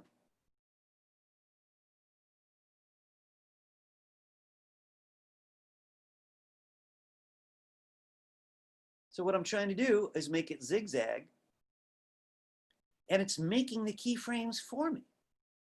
No F6, no blank keyframes. Excellent. I'm going to turn my onion skin off.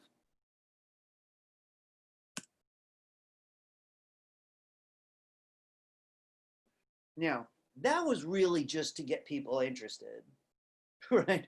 But we're going to hit this really, really hard, and I want to start it from scratch. But here's the basic idea. You have an object, you convert to symbol. Now it has the equivalent of an original that lives in the library. We'll see what we do with it. But the whole animation is based on repeating that one symbol. So we turn on our tween and we create the end. And this is the way I look at it. What's the main idea? Where's this thing going to go? So I get it where it's going. But afterwards, I go in between and I make changes by moving the object a little here, a little there, and the program kind of does the hard work for me. Can we do that one more time and then take a break? I know we went a little long today. Did it have to be symbol for it to work? It does. It does. And you know, Joseph, I want to tell you honestly, in a week or two, I'm going to share some tricks with you about how to shorten the process. But right now, I want to do it all by hand, so to speak, so you really understand it. Yes, it has to be a symbol. So let's do a brand new one together, right? Can everybody open up a new document? It's File Menu New. And since we're sticking with the same sizes, just click the Create button. File Menu New, please. Create. We're starting this over again, right? I want you to check for one thing, one or two things. Is your library where you could find it? It's usually right next to the property palette. If by accident you ever closed it, you'd find it under the window menu like all the palettes. All right, you want that out. All right, let's get the rectangle tool. It doesn't really matter if you start in merge or object mode, but when you convert it to a symbol, it's going to act frozen anyway. It won't merge with anything anymore once you make the symbol. So right now I'd like you to start with the rectangle tool. Pick your colors, whatever colors you want. And just put that object again. You know what? Let's just do this a little bit differently. Make your object, select it, and bring it down here.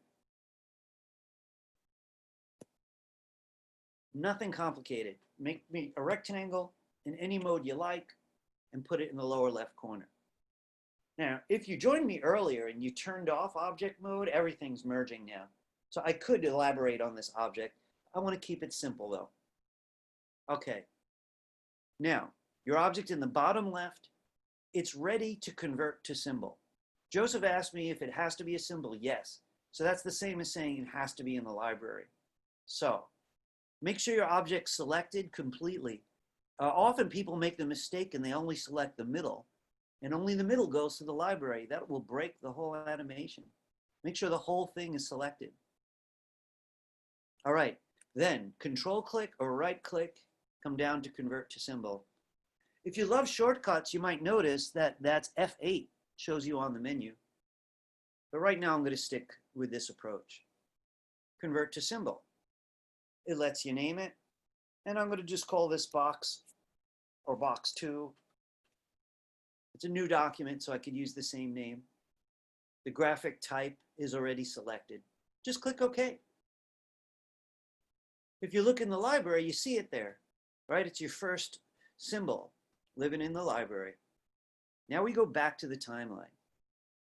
I just want to add that if that was a face, I would have made sure it was perfect before I converted to symbol. You know, when it was at its most flexible state, then I put it in the library. Okay, how you doing, Nassim? You all right? I hope I didn't put you to sleep, did I? No, I just have a headache. Oh no, we'll take a break in a minute. I hope there's some aspirin in the house. Yeah. You know, in the classroom, I bring aspirin with me. But here, anyway, okay. So let's go back to the timeline. By now, you know a little bit more about timing. So I'm going to ask you to choose a frame, right? And insert the blank. Oh, sorry. We're going to use F6. So I use F6 most of the time for classic tweening. So you click the frame you want first, tap F6. Now I hope by now everybody knows their own computer, whether you need to hold down the FN key or not. You know, the FN key is the function key. And if your F6, for example, just changes the brightness of your screen, like my laptop does that, I have to hold down FN, which means function like the program, like animate. So I'm holding FN and I tap F6. All right. I want you to move that object to the right. Now we haven't even turned the tweening on. Frankly, it doesn't matter if I do it right away. We're going to do, again, we'll compare this after the break, or whether I do it after.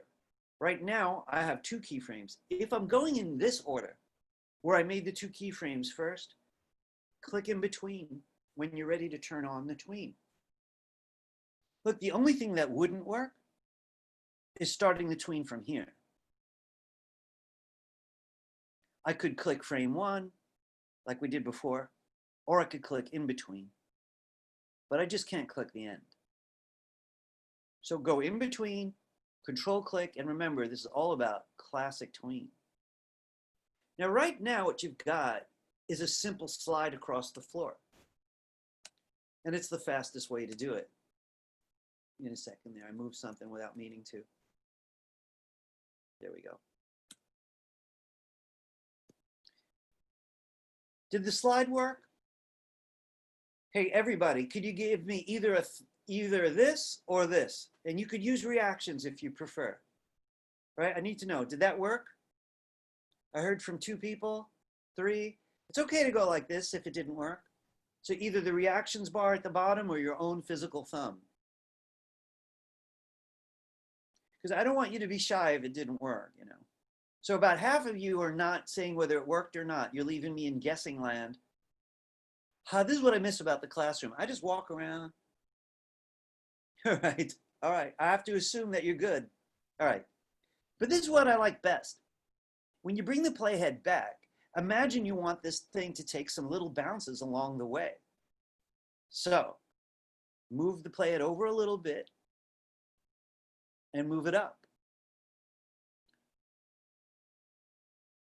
I'd like you to rewind it and play it just to see what just happened. Right, so it went up a bit and then started its descent. All right, so here's the last keyframe I made. I'm finding it again, and I'm going to move a few frames further. Now it depends where you want it to go. I want it to hit the floor again, so I'm going straight down. So what I'm going to do is I'm going to alternate frames in this order. I'm going to go a few down, raise it. I'm going to go a few further and bring it to the floor. And I'm going to keep on doing that so it bounces along the way. A few frames further, up in the air. A few frames further, bring it to the floor. I'm making a lot of keyframes right now. Or I should say Adobe Animate is making a lot of keyframes right now. And they're each key moments.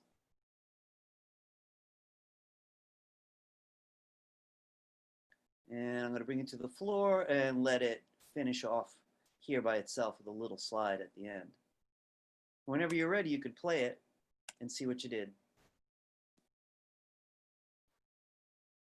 Okay, after the break, I would like to go over that logic, but then I want to make them spin, change size, change color, have little optical illusion ghosts follow them. I want to turn this into something more exciting.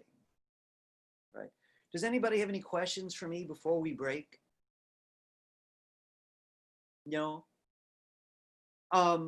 Just for the record, if you don't want to break, go to any keyframe and see what you could do with that object. You could rotate it, you could make it bigger. Those are two things you could do with skills you already have. This is the free transform tool that rotates and makes things bigger. You can go to any keyframe and change it. But after the break, we're going to do some of that together and make it much more visually compelling. Classic tweening is cool. All right, it's 10:45. Let's take a 20-minute break. I hope that'll do for everybody. Bathroom run, quick bite, whatever, aspirin in some cases. Right, so it's 11:15. Let's come back at 5 after 11, okay? 5 after. I'll see you all at 5 after. And I'm going to pause my recording, turn off my camera. I'll see you at 5 after.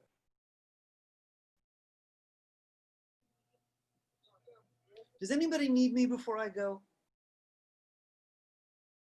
The group. Well. No, not really. Oh. Okay, I think Marilia, how you doing? Well, the tweening isn't really.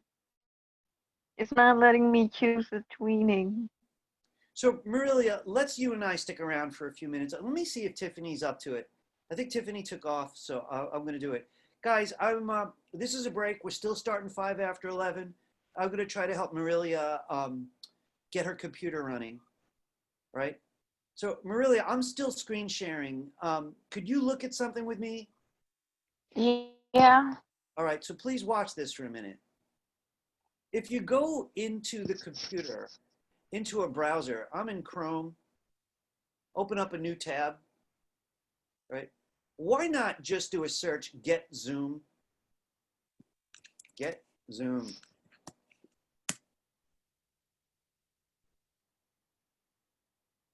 Right, then you'll see this link to download Zoom on your computer. Right, are you with me? You can leave your mic on now. Yes. Yeah, just leave your mic on. All right, so once you're here, go to the download center. And let's see what choices are.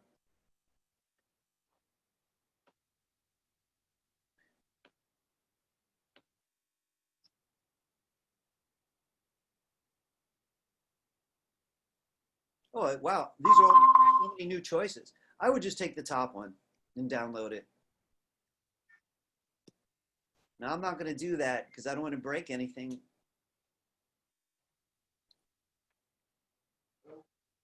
Once it's downloaded, you have to go to your downloads folder and launch it. Are you on a Mac or on Windows? I'm on a Windows. You're on Windows. So did you download it already?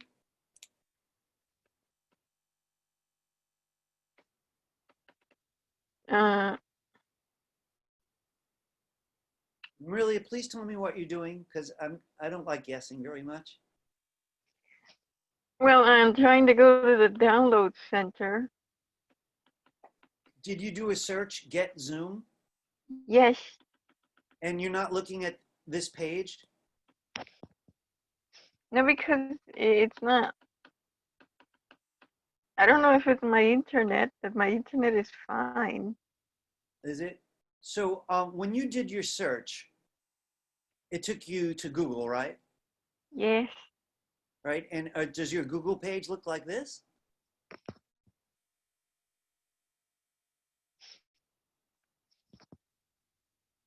Yeah, it looks like that. All right. And did you click this, go to download, or this, either one?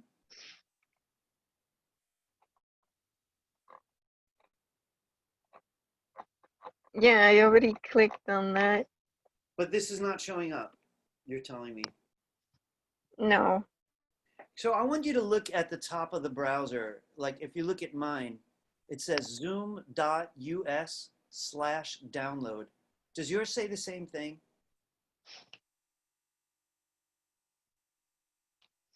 In the top? Yeah. It does? So what does it look like on your screen? What are you seeing? Well, it's downloading Zoom right now.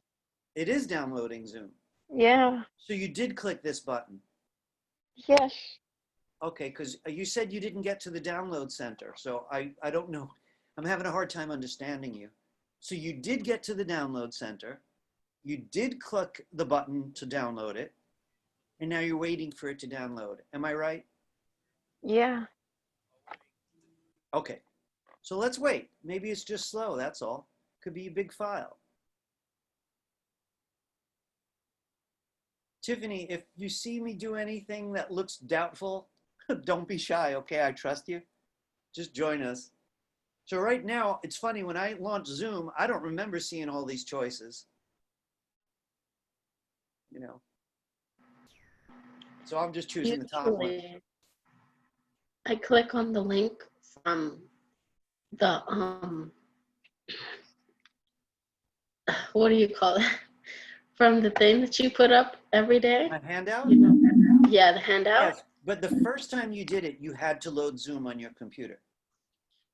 No? Oh, I loaded Zoom like before that.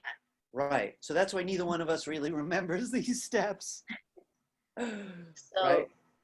I usually get an option when I click on the link that says, oh, do you want to launch it from your browser? Really?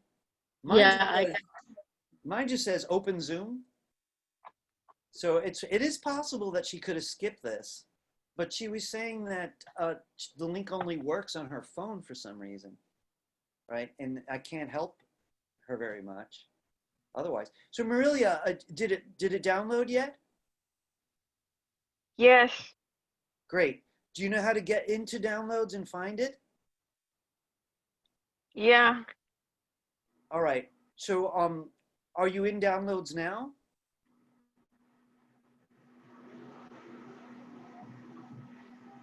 No, I'm already in Zoom. You are in Zoom. Mm-hmm. So you did download, you downloaded Zoom, right? Which put it in downloads. That wasn't the program though, it was just an installer. So then you have to go into downloads and double click it to actually run the installer.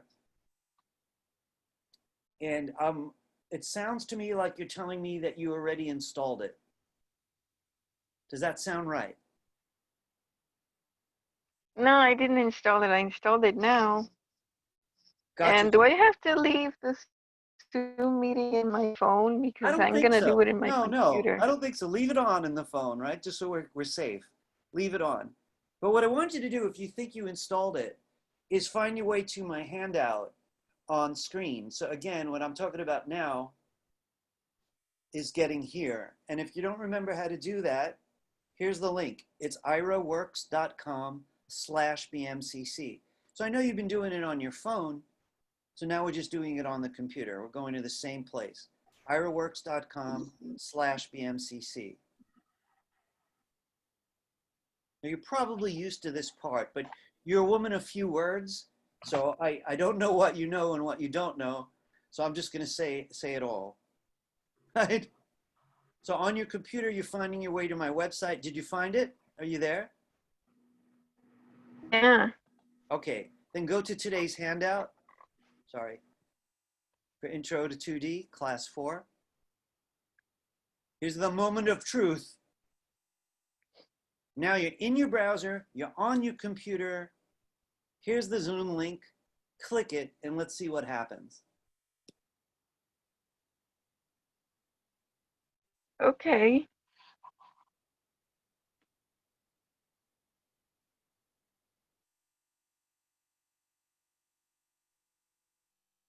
Are you in? Let's see. Yeah. You did it, huh? Oh, this is good news. All right. So let's see. I see your phone. I should be seeing your other. Oh yeah, there you are. Hey, can you turn your camera on your computer? I mean, in that little box. Oh, okay.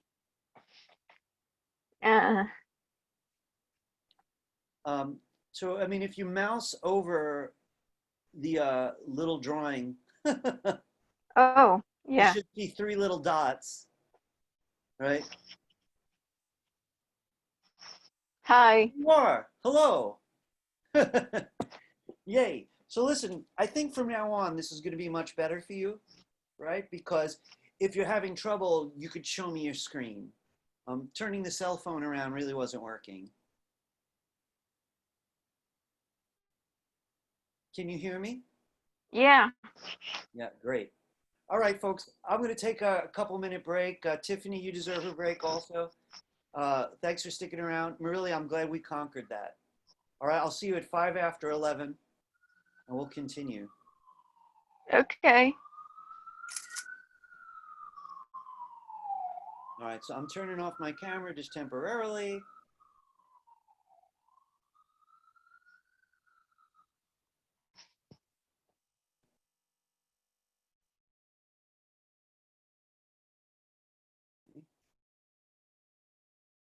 All right, we're back. Okay, and am I still screen sharing? Yes, I am. All right, I want to come back to animate, and I want to make a couple points before we revisit this and expand on it. So if you look at my timeline, there's 30 frames, but there's 1, 2, 3, 4, 5, 6, 7, 8, 9, 10. There's 10 keyframes.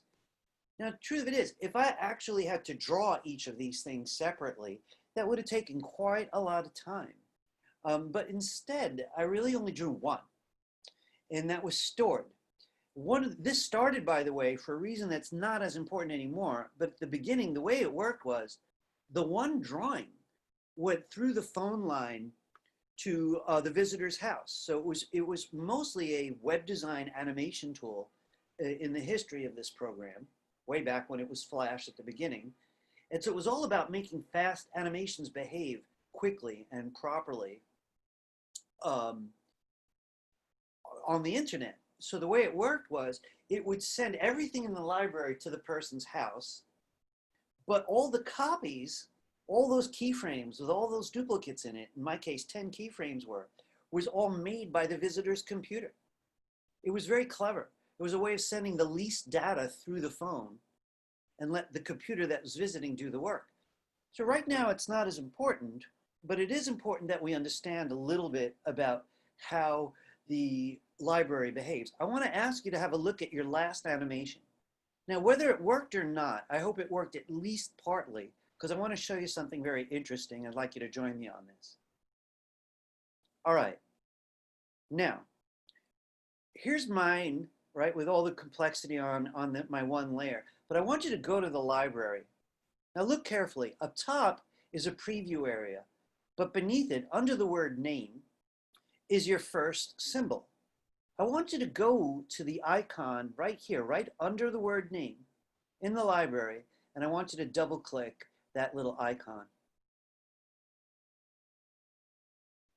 When you double click the icon, you temporarily leave the set of your movie and go to the dressing room. Basically, you're saying, I want to work on this one actor, so I'm not going to do any animation. I might redraw it, I might add to it, but I'm not going to animate it. This is the dressing room, right? And I want you to look at something with me. If you double clicked it, you should be seeing this in the top left.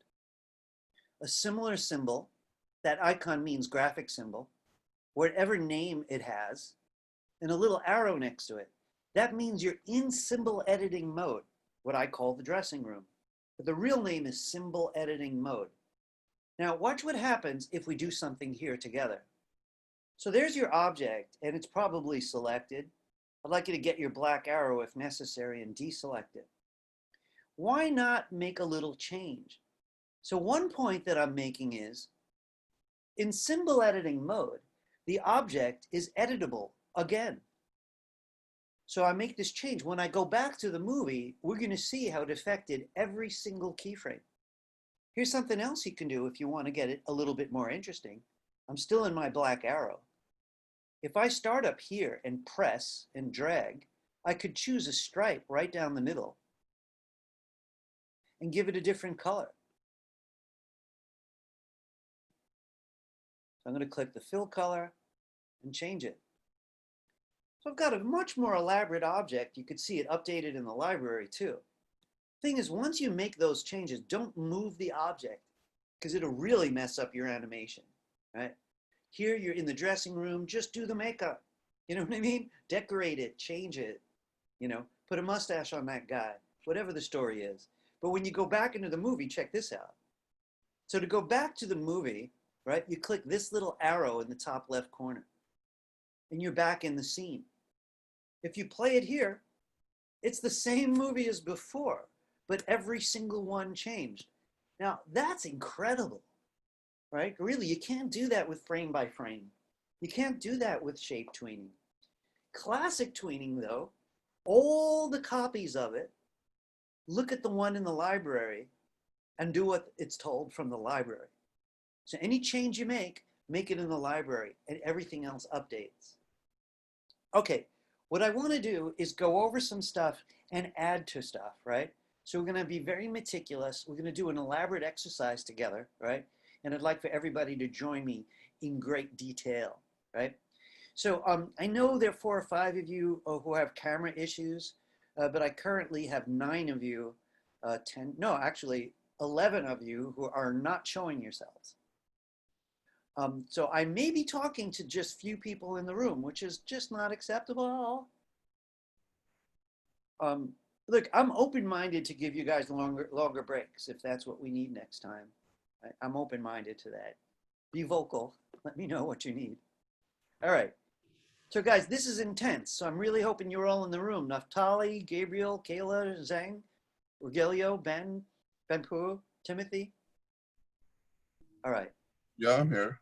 Cool. Let's get to it then. Everybody open up a new, by the way, if your computer's getting slow, you might want to close some of these, right? You know, I'm not going to ask you to save them. It depends if you want them. But if your computer's slowing down, you could lessen its load by closing some stuff if you feel that need. In any case, let's open a new one. File menu, new. As I said today, I'm sticking with the same dimensions and speed, frame rate. So let's click create. Now listen, what we're going to do now is very elaborate, right? So if you go with me step by step, we'll be good. If it breaks at any point, tell me early, not late, so I could help. All right, here's the thing. I need a rectangle up in the top left. So I'm going to get the rectangle tool. I'm going to choose a fill color. And I'm just not in the mood for a stroke, so I'm going to turn my stroke off. Click the stroke color and click this little feature, color of none. If you're in the mood for a stroke, leave it on. That's okay. What I'm looking for is a square or a rectangle right up in the corner. Now, if that doesn't show up in the right place, just get your black arrow, select it and move it. 1 click's enough, but if you have stroke on, 2 clicks.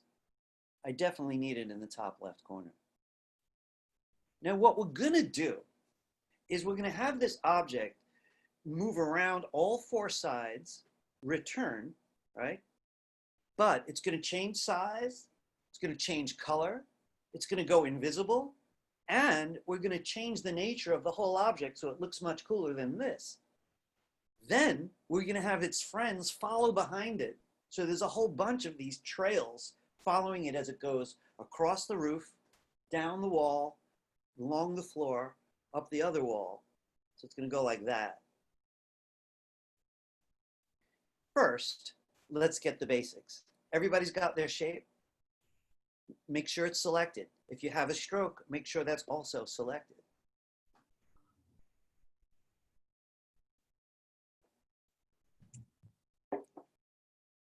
Okay. Make sure it's selected and convert to symbol. So again, you right click or you control click. This is so important, I can't even exaggerate it. If you don't convert it to symbol, you won't be able to classic tween it. It needs to know it's that kind of object. So we do convert to symbol. And this box opens. You can give it a name if you want to. You don't even have to, right? Of course, the type stays the same. This is the one we want. And you simply click OK. You get a look in your library just so you know that it's there. See, the good news is if you do that first, you don't have to worry about it again. It's just done, right? At this point, we get busy. Now, I want to point out something. We did it two ways before the break. The first time we did it, we turned on the tween right on the first keyframe. We just turned on classic tween. The second time, I made two keyframes some distance apart, and then I turned the tween on in the middle. They both work. But the only thing I like about turning it on right away, that is going to frame one and turning on classic tween, is it knows that everything I do forward on that layer should continue the tween. So it makes life very easy.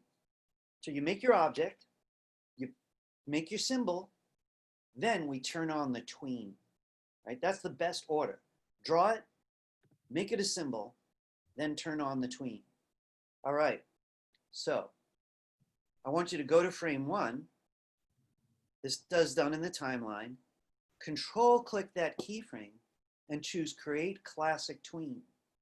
Definitely not the others. All right. Now you can see we're off the ground. You got the object in the library. You got that purple color on your layer, which means classic tween, right? But you also got weird little dashes. Do you see the little dashes on your layer? You know, that kind of means broken tween. And, but I don't like that because it just means unfinished in our case. It won't get solid until there's a place to go, right? The one can't have a tween with one keyframe. All right, next. I'm really worried about people who come back late after the break, right? They're all gonna say, can you go over that? Ugh. All right, in any case, how much time do we need, right? Well, I'm going to go with 15 frames for each side of this stage. So 15 frames along the top. We're going to 15 more, we're up to 30. 15 more is 45, and then coming back to the top at 60, right? So we need to go out to frame 60. I want to introduce you to something. Let's say you know how much time you need, but you're not sure where you need keyframes yet.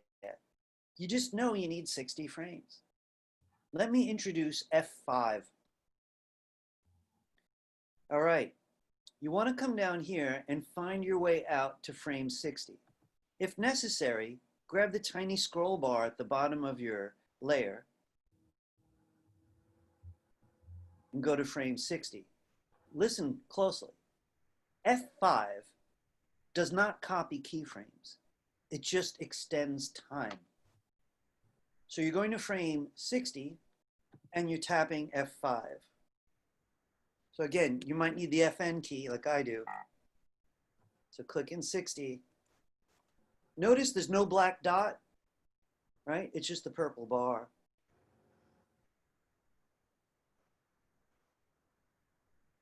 So I'm going to stop worrying about who's in the room and who's not in the room, right? But the break ended 15 minutes ago, right? Okay, so what that means now, believe it or not, is I can go anywhere in here, this purple bar, and simply drag the object where I want it. So I want to make sure you've got your 60 frames out here, excuse me. And I'm gonna, we're gonna do this first part twice. This is what I'd like you to do with me now. Go back to frame 1. You remind yourself your only actor is in the top left corner. I'd like you to drag, though, over to frame 15. This is odd, kind of new.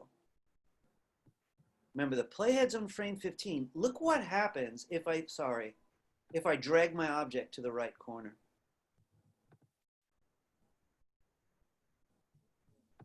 I got a new keyframe. The other object's still in frame 1 there, but now it's traveled here. I'd like you to go to frame 30 and drag it to this corner.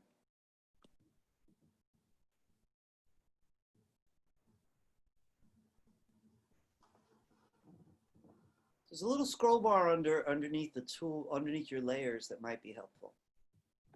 So I'm going to go to frame 45 and drag it here.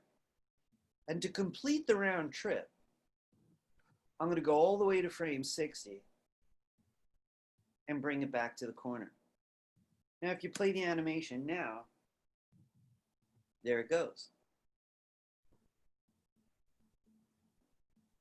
But we got a lot to do with this object. So I forgive me for being so thorough, right? I've probably had about 1,000 students on this one subject, right? So I can predict where things go wrong some of the time. I want to do this fresh, just one more time, and then we're going to go crazy on the next one. So please don't blink, don't go away, stay put, join me. Let's open up one brand new one. File menu new. Same numbers. Click create. All right. Step 1, draw your object in the top left corner. Do not improvise today. Okay, not on this. Top left corner. Step 1. If necessary, get the black arrow and move it. Next, always convert to symbol before you classic tween. So let's select the object. I'm getting my black arrow. And now we're ready to control click or right click, convert to symbol. Give it a name if you want to. Click OK. There it is in the library. So the first 2 steps are done. I drew it, I made it into a symbol. All right. Next step. I find it most elegant to turn the classic tween on now as my 3rd step. And you do that from here. That's easy to forget. You have to go to the keyframe itself, right on that black dot. Control click it or right click it so that you could turn on classic tweening. So you drew it, you made it a symbol. Now you're going to the layer, to the keyframe, and saying classic tween from here forward. Now what's interesting in the last couple versions is it gives you a second to start, but we've established that we want 60 frames, which is going to be about 2.5 seconds. Not very long, but long enough. So what I want you to do, and this is brand new, is go out to frame 60 just to establish the amount of time you want. So we're not copying keyframes, we're just making that whole tween sequence, that whole purple bar longer. Go to frame 60 and use F5, not F6. I have to use my function key. Now, before we go to the next steps where it gets reached deeper, I want to spend a minute on how important it is that you know the difference between F5 and F6. So every time you F6, you're making copies of your original symbol. They have a name, by the way. They're called instances. I think it would have made more sense if they called them clones, right? But the actual language is instances. So we're going to be doing a lot of F6 later, and we're going to be making copies, clones, every time we do that. F5 just gives you time. All right? I always think at the end of a vacation that I want to F5 my vacation. I want it longer. That's all we did, right? We established the length of this one part. All right. At this stage, we're ready to go back. I'd like you to go back to the beginning. So the concept today that's really critical is those black dots are filled keyframes. Those are your drawings. And we want a few more so it can make it around stage. Let's bring the playhead over to 15. Then simply grab that object, that clone, and put it here. Now you've got 2 keyframes. You know, the one thing I love about cameras is I get an idea if people are troubled or not. Because, you know, my job's to help. So you guys look like you're okay as far as I could tell. The half the class that is showing themselves. All right, let's go out to frame 30 and drag this down to the bottom.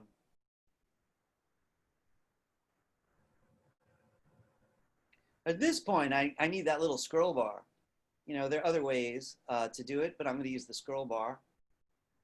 So we're going by 15s, all right? So in frame 15, I dragged it to the top right. I went 15 more. I dragged it to the bottom, frame 30. The next one's going to be in frame 45. So I'm going to 45. And I'm going to drag this here. I think you know how to finish it. We're going to the end, that's frame 60. And I'm going to bring it up to the top. Now that's far faster than frame by frame would have been. And faster also than shape tweening would have been. But it does more than that. Let's bring it back to frame 1 and play it. So click inside, hit return. You've got yourself a perfect, even speed, perfect round trip. And now we're ready to have a little bit of a party with it. I have a question. Please. So I let go on accident during like one of my trips to the other corner, and now I have this like pause in between. How do I fix that? You know, I don't see you. Where are you? Your box isn't lighting it up. Oh. Let me see. Oh, who's talking to me for a minute? Just Rogelio Davis. Aurelio. Oh, there you are. Yeah. Oh, are you? Gee, this is all right. In any case, do you want to screen share with me? I could help if we do that. Yeah, sure. So I'm turning off my share. You click your green share screen button. Oh, okay. Are you on a Mac or Windows? Mac. On a Mac. So choose desktop. When you click share screen, you'll see a choice desktop. Okay. Choose that one.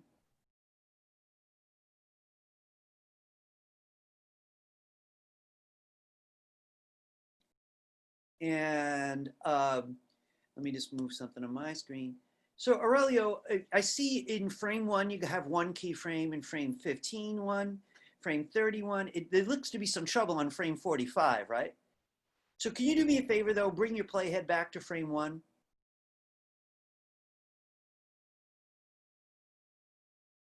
Right, and now I want you to drag it to the right for me. You're gonna just show it to me in slow motion. Is it not? There you go. All right, so that's fine. Then you're heading down, keep going, head south, still going well. Goes over to 40, you're still, oh, it's not moving on 40. So we could fix that. So on frame 40, we want to get rid of. So let's go, I'd like you to try something with me. Everybody watch this. So he's got a keyframe he doesn't want in an otherwise working tween. I want you to control click on that 1 keyframe, that black dot, exactly, right on the black dot. Not on your mail though, on the black dot. I got it. Control click. Yeah, control click, not on the playhead either, on the black dot. That's the keyframe, right? So control click. All right, see this menu? Do you see where it says, try that again? Yeah. Clear keyframe. Okay. Clear keyframe. Now, all that happened was his tween is safe. He threw out 1 moment he didn't like, right? Could you click on the keyframe in 45 for a minute? That's the time ruler. The keyframes are the black dots. So you're doing great, by the way, but I want everybody to understand that. Yeah, okay. Right? The dots are the keyframes, right? So that's in the correct place. I think if you play your animation now, it's going to play fine. All right, now play it one more time. Okay. I think you're good. It looks like it's hanging up a little bit. So I don't know if what's causing that. That could just be Zoom. No, it's good now though on my end. Excellent. All right, I'm glad I could help. So that's clear keyframe. It's something we're all going to be doing down the road. Excellent. I'm going to share my screen now. Hey, anybody else need a hand before we move on? This is going to go deep. All right. So we got those basics down, right? I want to do a few wild things with you, right? I do want to go over one thing we tried earlier, and I'd like you to try this with me very, very closely. I'm sharing my screen again.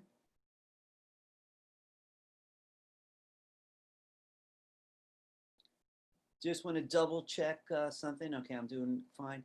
So look, guys, can you bring your playhead back to the beginning? You can just drag that back all the way. Now you'll notice what you should have right now is a slide across the top. But what I really want is halfway across. I'd like it to dip. So you should check out your path across the top, then go in the middle and drag it down just a little. Now, if you bring it back and play it, you'll see what you did. The other three sides are an even slide, but the first one has a dip. If that struck you as easy, I want you to do the same on each side. So this is what I'm going to do. Here's the top, which I just did. So if you missed it, watch this. Here's the slide on the right. So I want to go halfway and bring it in a little. This is a pucker. So instead of going straight, it puckers in. I got two sides puckering, and then it hits here. And I want to do the same on the bottom. So first I check it out to make sure it's the way I expect. All right, that's cool. Sliding across. Then I'll go in the middle and bring it up a little. So on each side, I'm going halfway across its little sequence and then bringing it just a dash toward the middle. Here's the last side where it slides up the wall. I'm going to do the same thing. I'm going halfway in. And I'm bringing in for a bit of a pucker. Whenever you're ready, you could bring the playhead back to the beginning and play it. So I'm trying to make a small point. Let's say you had to animate a duck, right? You draw your duck, or you bring in a photo of a duck with no background, right? Select it, you make it a symbol, right? Then you make it go across the lake. Now, if you did that, though, that's not a believable duck, right? Maybe it's a believable, like, ice skater, but not a duck. The duck's going to have to do that, right? So I would probably set it up frame one here, maybe 30, 40, 50 here. So I got the slide, and then I'd go back like you just did. And every few frames, should it go up? Should it go down? So I'd create the little bob. Is it working? Anybody? Feedback, help me. I did it good. Good, excellent. Hey, listen, guys, some of you are going to become teachers. Like You're going to look back and say, man, thank you. So I wanted to say that, I'm okay with reactions. Yeah, how you doing, Joseph? No, I just wanted to say like goes from corner to corner, like kind of like those old DVD logos that would bounce around. Absolutely. There's no doubt when it comes to logo animations, you're going to find that really easy. It's all going to be classic tweening. But I want to show you where it gets cooler because it's still kind of boring. So I want to take this up a whole notch, right? All those keyframes represent clones of the artwork. And to use the real language, they all represent instances of the symbol, right? They all represent instances of the symbol. That means we could do all kinds of crazy things with each separate instance. I want to give you an example. So I want you to bring your playhead back to the beginning and then find this one, right? Now that's probably your second keyframe. So everybody be very clear, the black dots are the keyframes, all right? So I'm talking about this one. So it didn't make it across the ceiling yet, it's halfway there. Now, you could select that artwork and get this tool. This is the free transform tool. Now I want to point something out. I can't transform anything here or here, but I can on any keyframe. So I'm getting the free transform tool. I'm working on this one, and look what I want to do. I want to make it really, really big.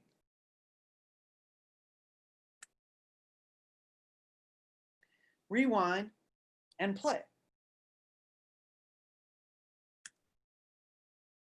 You know, that's a lot more interesting than it was. So one of the things we're going to focus on now is called properties. And there's at least 5 important properties that help the eye stay interested. One of them is scale. The eye just always reacts when something's like, you know, you have to react to that. You know, this is like la-di-da. But once it starts changing size, you know, the whole history of humanity is like, look out for things that get big, right? So we're taking advantage of it. But also look out if things turn, because something may be wrong. Things don't usually just suddenly turn. Let's turn it. So I want to go to this same object. So find your keyframe. It's the same tool, the free transform tool. Click it. And I'm going to ask you to rotate it just 1/4 of the way.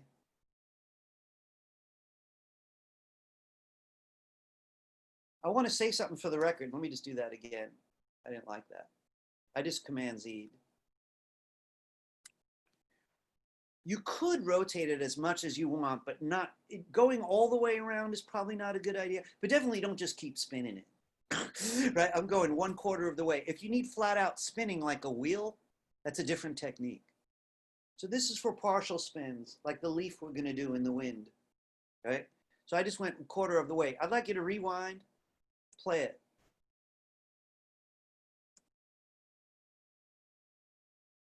Now that's definitely more interesting. In fact, I find it visually so interesting. I wish we had a little bit more time for that one part, because it feels too fast to appreciate it. How would we slow that part down? Right? So I told you we're going to go deep.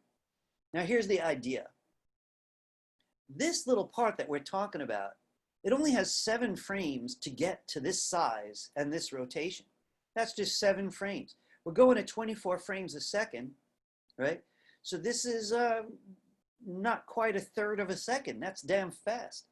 I want it to take more time. So to slow it down, I need this to be further apart. This one here and this one here are too close. If I want it to slow down, I got to add frames here. Could you click in between these 2 keyframes? This is the return of F5, not F6. F5 is always the one that I said would add to my vacation. It always adds time, no matter where you click. So I want to add time here. So I want you to click in between. Your computer may need you to use the function key. Mine does. So I'm going to keep my function key down, my FN key, and I'm going to tap F5. Watch how everything's moving over. So I'm going to tap it, I don't know, maybe 5 times. And now the beginning's a little slower. If you want to exaggerate it, you can go back there, do the same thing. This is going to be really important to you because animators change their sense of timing a lot. So this is going to take now from here to here, 20 frames, that's almost a whole second. So it's going to be much slower, but the rest is still fast. So here's the concept. The further apart 2 keyframes are, the longer the event takes. So this is a short event. This is a longer event. This is a longer event. So F5 lets you click in there to spread it out. The F5 isn't working for me. Right, and you're on what kind? You said you're on Windows? Yes. So Tiffany, can I ask you? She does have to hold the function key down. So She has to hold the FN key and then press the F5. Marilia, do you see the FN key? Yeah. So hold it down, keep it down, and tap F5 as many times as you want. But on your computer, you have to hold down the FN key. It's still not working. All right, watch this, please. Did you click in here between the 2 keyframes? Yeah. and you're holding down FN and you're tapping F5 and you're not seeing this one move to the right? No. All right, we got a screen share. I'm going to stop my share. I want you to click your green square, your share screen button. Should only take a minute. Right? You choose screen. So you click share screen, an option that says screen shows up. Please click that. And we should be looking, oh, I have to turn mine off. Give me a second. Did I turn it off already? Looks like I did. There you go. All right, let's give that a second to come to life. All right, Marilia, I'd like you to go to that purple bar on your layer and click in between the two keyframes. I see. I'm here. All right, Marilia, stop for a second. All right, stop. Can you go to your window menu? Yeah. There are menus on the top of the program. Can you go to the one marked no? Could you, no. Click back in the program. All right. Do you see the menus on the top of the program? All right, you fixed it yourself. This is fine. All right, now go down to, forget it. Marilia, forget that. You fixed the part I was worried about. Go back to I need you to go to the layers. The layers. Yeah, they're here. All right, can you click between the two keyframes? Right, click right in there.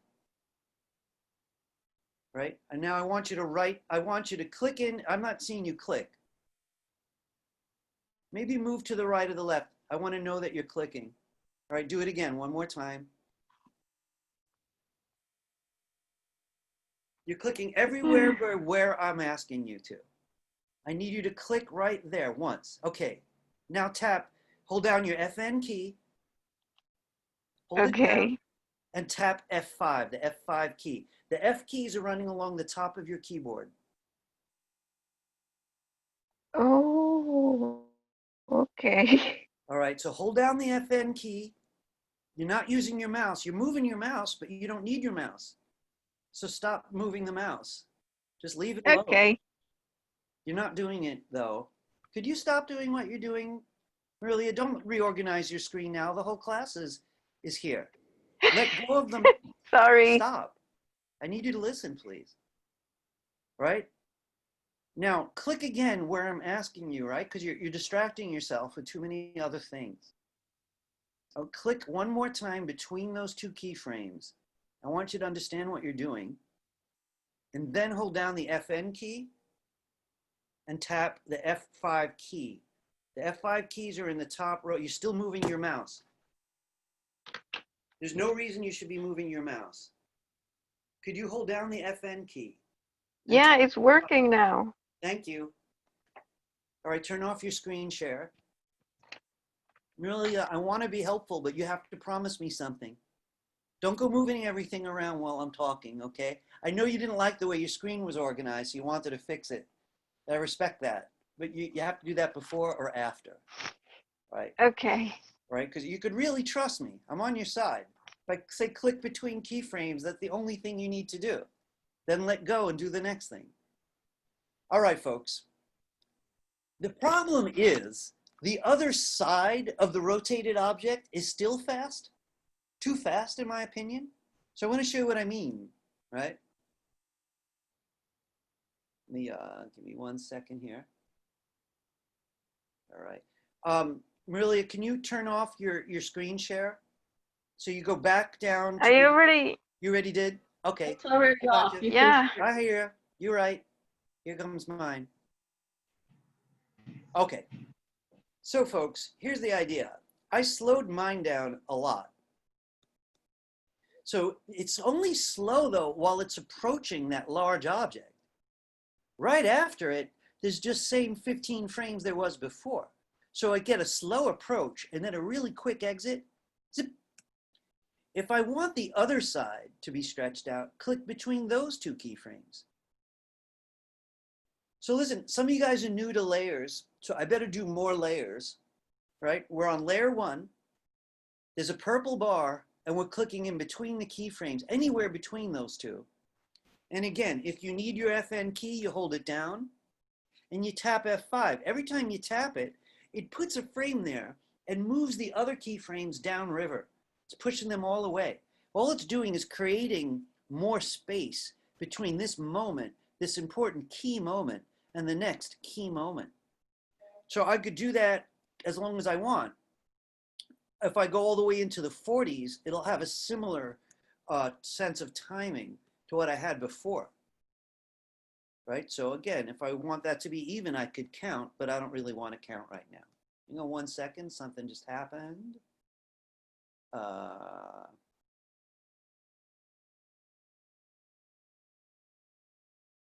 There we go.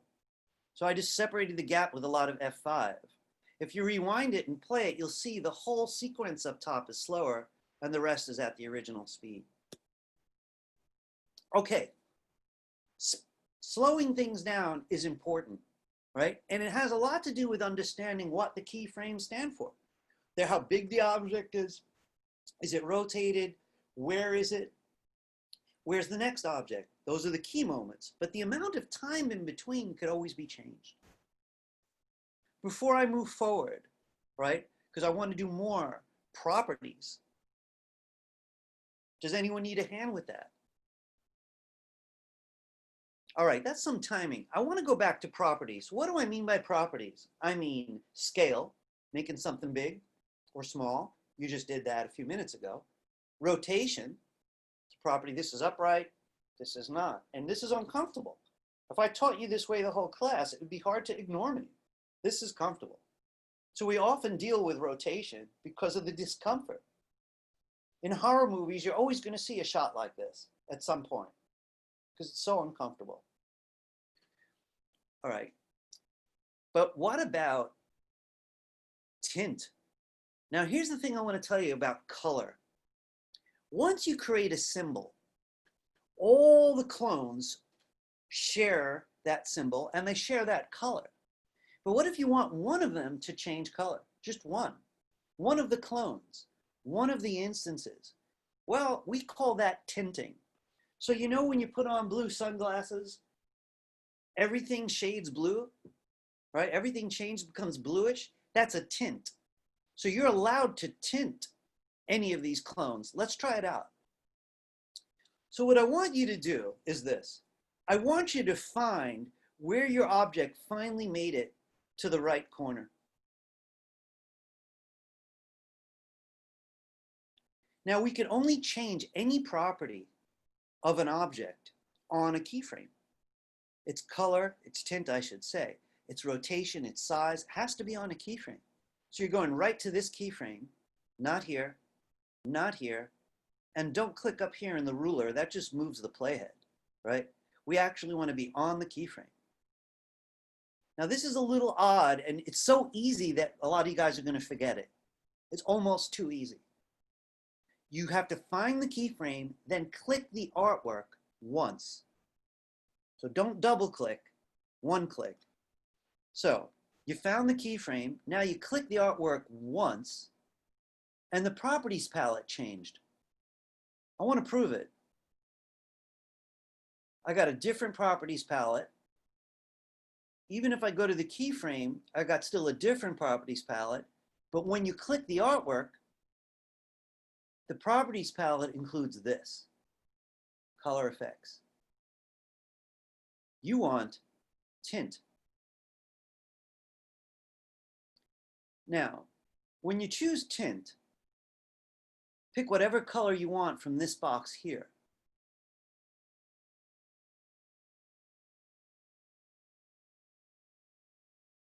If you want little of that color, a slight tint, back up the slider.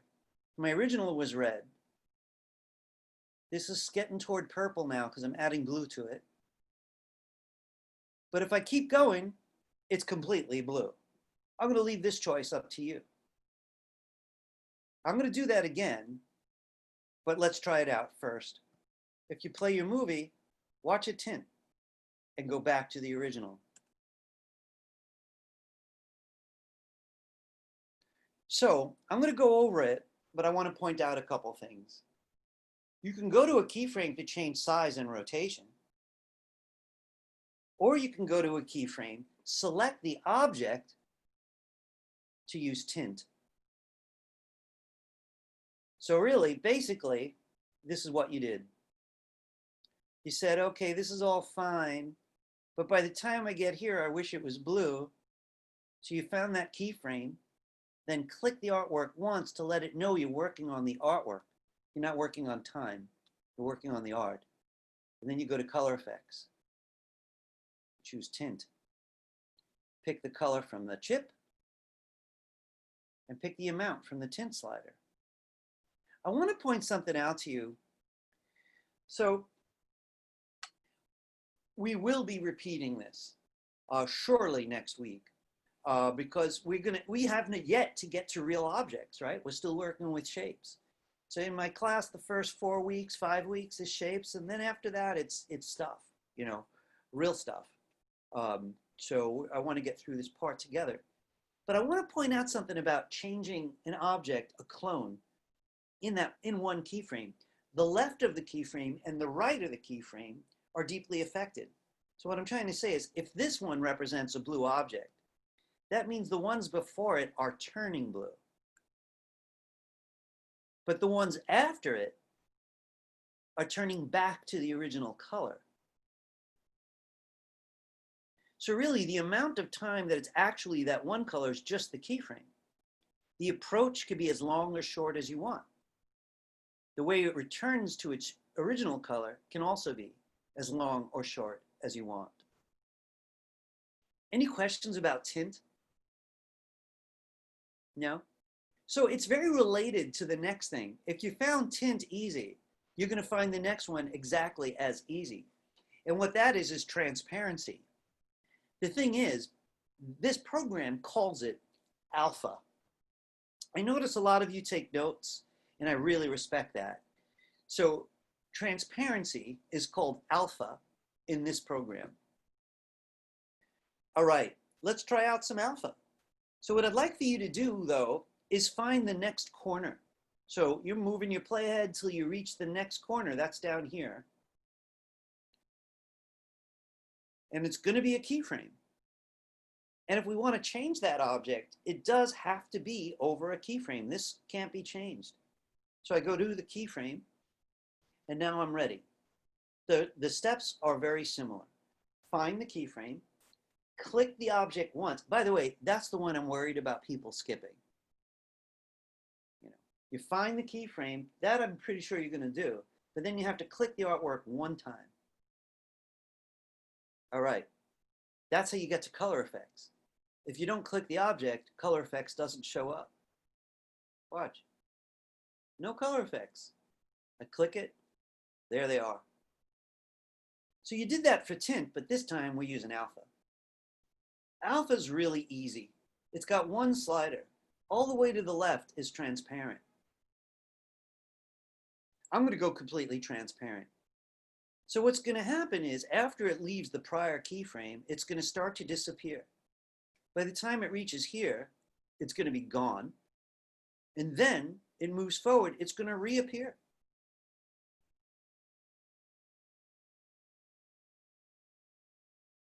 Gone and reappearing. Pretty cool. And if you rewind the animation all the way and play it, you'll see it's getting much more interesting.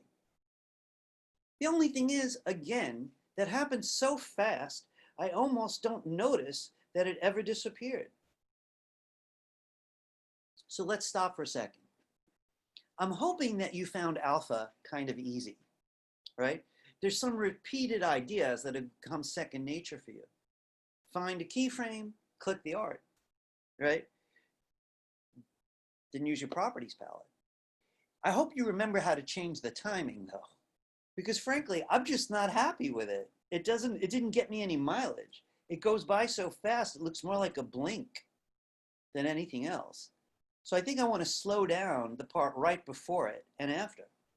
Find that keyframe, again if necessary, where you made the object transparent. And then I want you to go before it, do a bunch of the F5 trick, then go after it and do a bunch of the F5 trick. So here I am going right before it. My keyboard requires that FN business, right? So mine's a little like Marilia's. So I'm going to hold down the FN key And I'm going to tap F5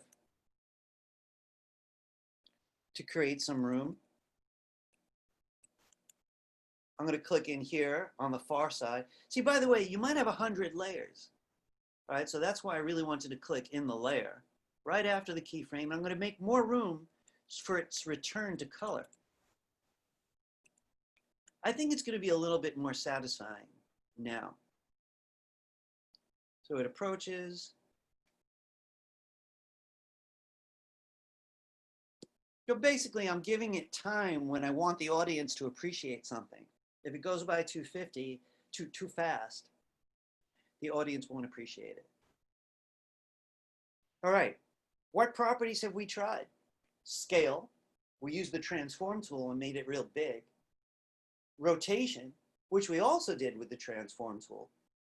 Those are two important properties to keep the eye interested. Scale, rotation, right? Then we tried tint on one of the keyframes, so the object flat out changed color. And then we just did alpha, otherwise known as transparency. I want to say a couple quick things about all that. Objects do change color. You know, you're wearing a yellow shirt, you walk into an all red room, that yellow shirt's going to turn slightly orange. Somebody walks into the same red room, but they're wearing a blue shirt, that shirt turns purple. So if you're having things actually move through the world, it's going to change color depending on the color of that space. You go to the beach, everything's a different color, slightly different because of the amount of sky.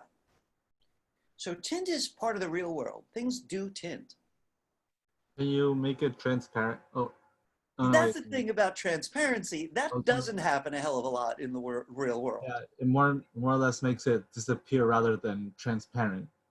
Exactly. If you go down to 0, it flats out. Here, let me just be clear about that. So I'm finding that frame again. I know it was around 60. Here it is, right? The object's hard to find, but I know it's there. I'm over the frame, so I'm going to click there. There it is. When I click it, it brings me back here.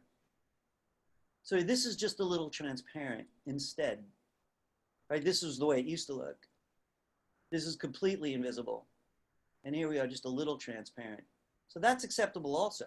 And if you use the white tint, it would just be like, if there were more colors in the background, there would just be like a white rectangle around. You know, that's a good point. Let's change the background right now. Could everybody join me on something? If you've clicked on anything, just click on the empty stage. The stage color shows up on the properties palette, right? It's currently set to white. You click on the empty stage, you can come over here and change the stage color. Change it to any color you feel like.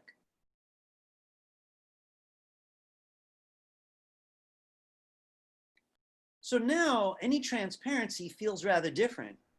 When my red object approaches the corner where it's transparent, notice how orange it looks, right?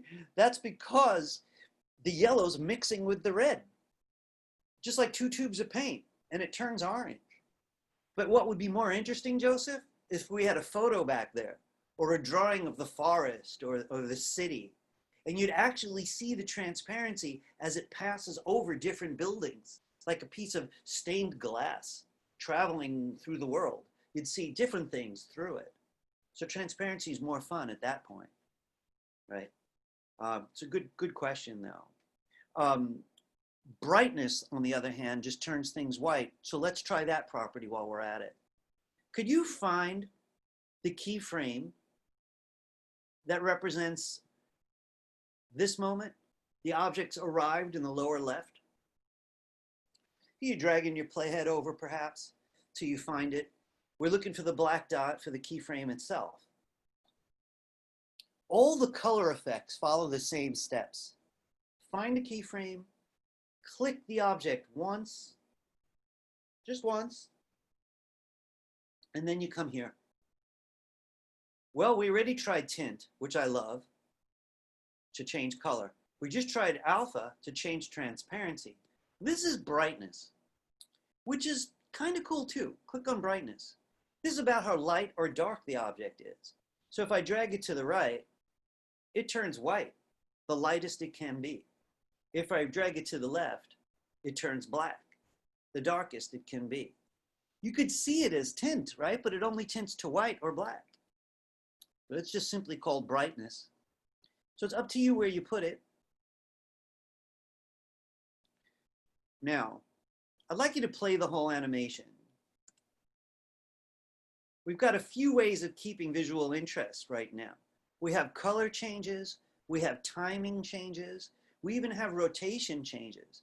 So if I was going to use this as part of a project, I would look for any part that's more boring than the rest. You know, to be honest, I don't really like that brightness change too much. Again, because it's too fast. It feels a bit like a twitch. So all I would do is add frames before it and add frames after it. It's another F5 situation. And if you feel the same, that just happened too quickly, find the keyframe, click right before it in its purple bar, and use the F5 trick. So again, some of us need FN, the function key, with F5. So if I go on both sides of it, I'm going to slow the approach to that corner as well as the exit. So now this is what I've got now. So I've got a variety of speeds. I've got changes of color and tint, but it's still boring. I have one recommendation. We're about to try something very different on the same document. Which button did you use to extend the line? To extend it, so let me be more exact about F5 and add frames. One, I want to show you something. If I wanted to slow this part down as it leaves the corner, I would click in here right after the keyframe. This is the artwork. Right after it, this is just how much time it spends to get to this keyframe. So if I wanted to add time, I like F5 because here's the other way. This would drive you crazy. I would have to go to Insert, Timeline, Frame. That just adds one frame. To add 20, I'd have to do this 20 times. Oh, yeah, no, sorry, it's because F5 wasn't working for me earlier, but now it does. I don't know Now why. it does work? Do you think you figured out what the problem was? No, I did the same steps and it wasn't working well. Then after you said, I did the exact same thing again and it worked now. Gotcha. Keep your eye on it because we're all going to bump into the weird stuff. The program is not, super easy, so it's going to take a little time. We're all going to bump into, oh, this is what I was doing wrong.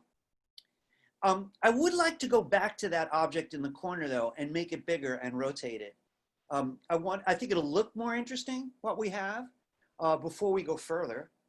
And it'll give me a way I want to talk a little bit more about the approach to the keyframe and the exit from the keyframe. So this is what I'm looking for. Find this moment, your object, when it's in the corner. So, drag your playhead there if you need to. Then I'd like you to click the object. Now, right now, I don't want to talk about color. I want to go back to this tool for a minute, the free transform tool. I like this tool because it selects just like the black arrow, which is nice. But it also does the scaling, which we tried earlier. And it also does rotation. Now, last time I rotated clockwise. This time, I'm going to go the opposite way.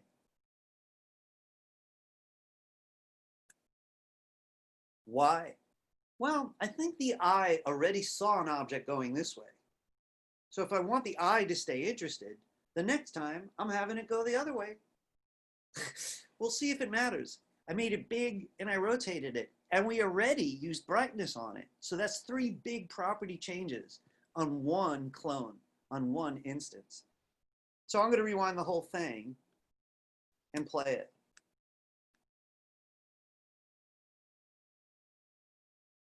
It's much more interesting.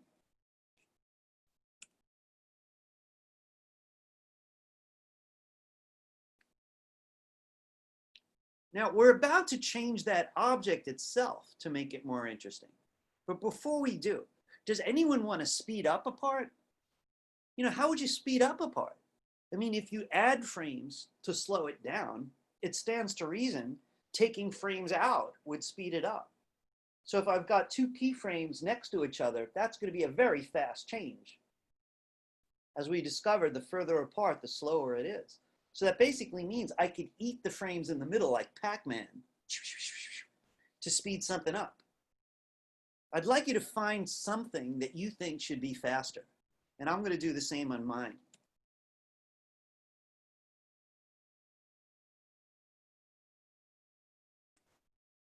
Let's see. So on my case, what I'm going to do is this. I've got this little bounce in the corner. Oops, sorry, guys. So here's my, no, the next corner. So I'm dragging my playhead. There's the next corner. And there's quite a large gap here. It looks like about frame 67 to 87. That's 20 frames. It's almost a whole second. It's like 1 Mississippi. That's how long that takes. If I think that's too slow, I'll go in between the two frames that represent that motion. We already know to slow it down, I'd use F5 here to add frames. But how do you take frames out? Well, I'll tell you one thing I wouldn't do. I wouldn't do this. Modify timeline. I'm looking for remove frames, which doesn't want to show up. All right, forget it. I would definitely do it with the shortcut. So guys, this is going to involve a few fingers here. The books will all say Shift F5. So you click in here, Shift F5. If your computer needs FN, you have to know that. But what's going to happen is this keyframe is going to start moving left. And the whole timeline is going to move left from this spot forward. So I'm going to click right here, hold down Shift.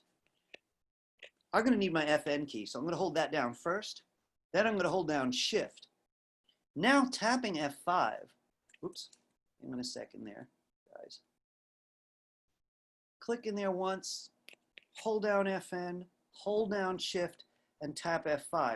Do you see how the rest of the timeline keeps approaching my playhead? Now I'm going to need to do that twice because there's one common error. But right now that's super fast. Too fast. FN, F5 added the frames. This is where I was before. It was rather slow. But if I wanted to speed it up, I click in here and I add Shift. It's the same ingredients, but you hold down Shift also. So I'm holding down FN, I'm holding down Shift. All the frames to the right are going to start disappearing. So essentially, I'm closing up the space between the keyframes. And I'm trying to find something reasonable. 15 frames was too fast. 20-something was too slow. So I'm thinking out loud until I get the timing.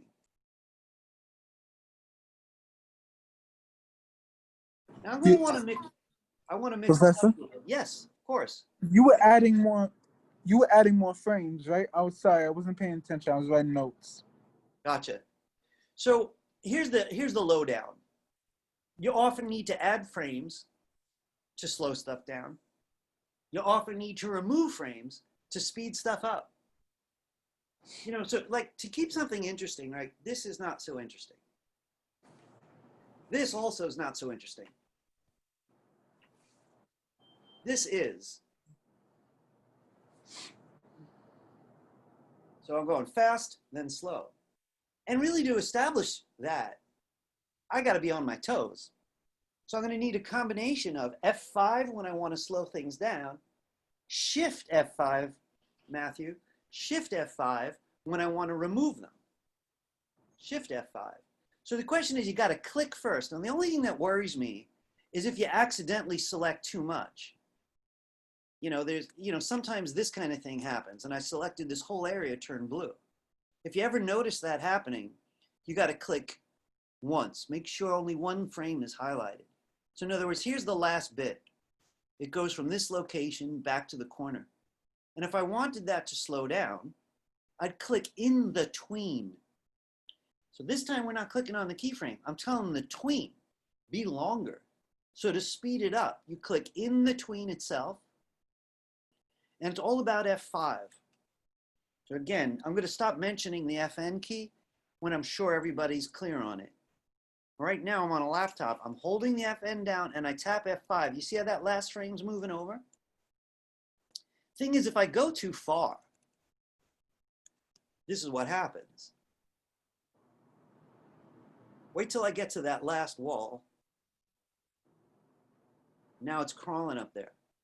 That little crawl was just this moment to the end. All right, so if F5 got carried away, I'm going to fix it with Shift F5. Or for any reason you want to speed things up, you find the tween that interests you. And we have a lot of tweens here, right? You know, the space between every 2 frames is a tween. So I'm going to this tween.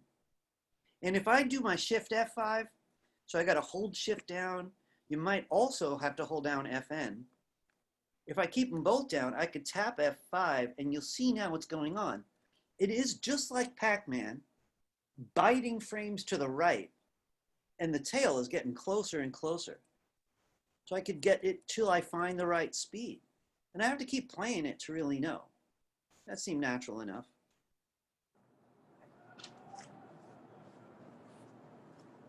Did that answer your question? Yes. Great. It's that I'm on a tablet, so it's a bit different, but I get the point when I went through it step by step. Matthew, you're running Animate on a tablet? Not an Apple tablet, a Microsoft, the Surface like Pro. Surface Yeah. Pro. That sounds cool. I I want to can try do that. It's actually pretty similar. It's just that the steps with the F keys, it's just you directly click on it, so it makes it a lot easier. Oh, that does sound easier. So that's pretty interesting what he's saying. You know, there's you know, Chromebooks can't really do this, but you know, it's all these devices treat those F keys differently. You know, I don't know how often you use yours. I bet you use the one for volume, and some of you use the F key for brightness of the screen, right? So, you know, there's that whole thing. One second, mine up.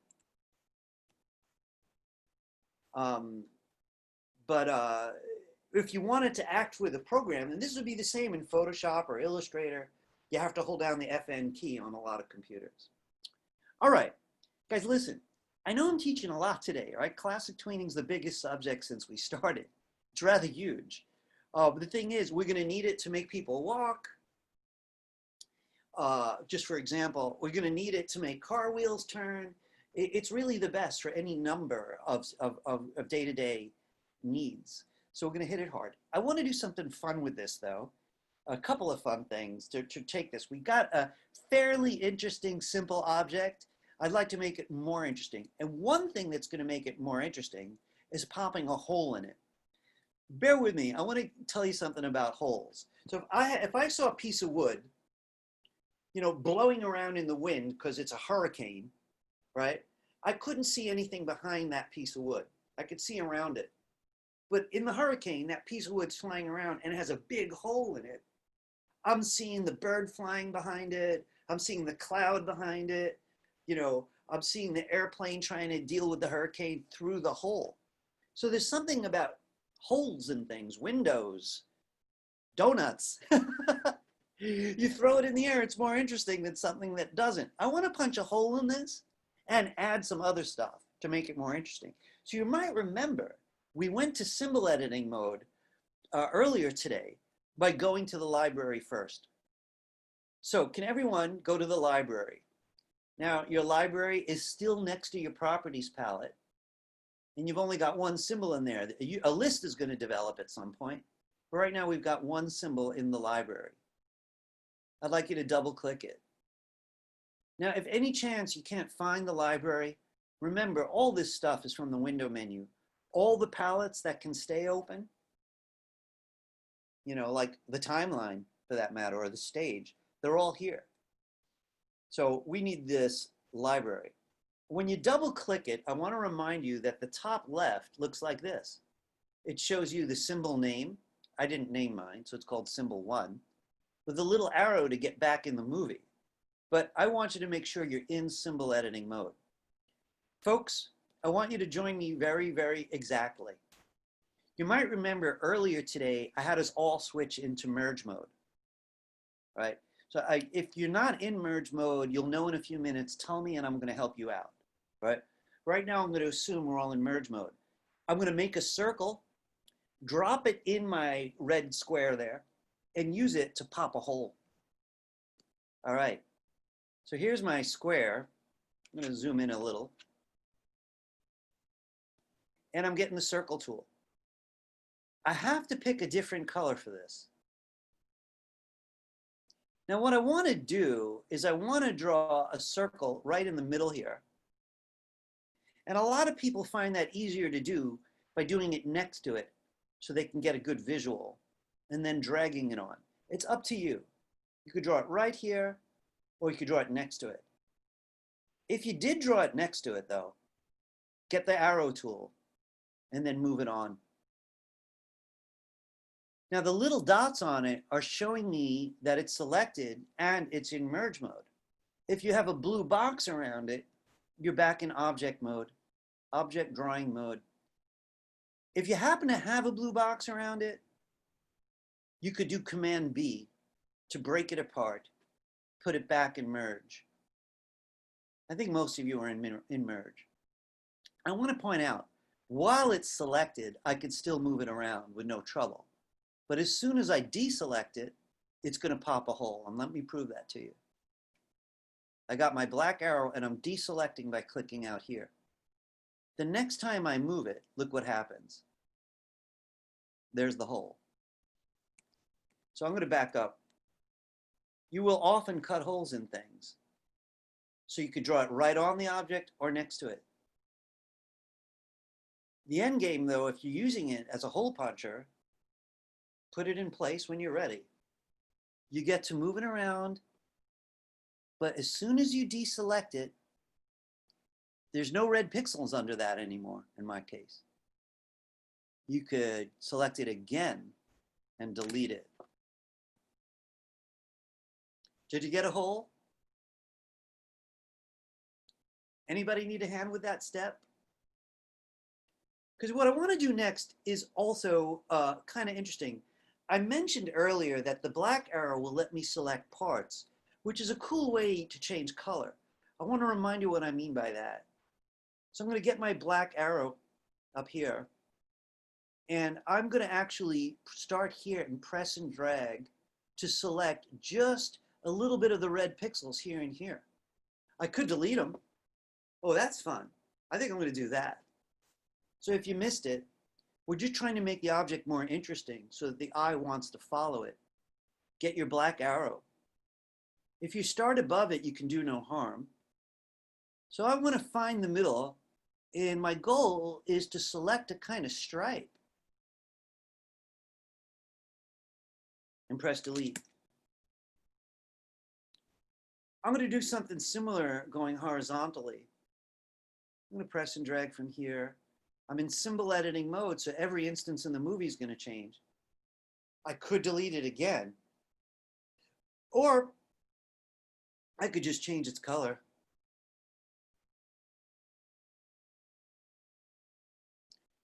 We switch subjects. We're talking about working with the actor, right? We went to the library, double-clicked it. We're making the actor more interesting. Punched a hole. I took a stripe out. I changed another one to color. Can we add new shapes? Yeah. In this particular kind of tweening, multiple shapes can be contained in your symbol. This is the symbol in the library. Here it is, right? Look what I can do. I'm going to get my oval tool, and I'm going to make myself a little oval here. I want to put one on each side. So if I like this one, I'm going to use my black arrow to copy it. I'm going to make it easier for people to see. Give me a minute. I'm just going to change color.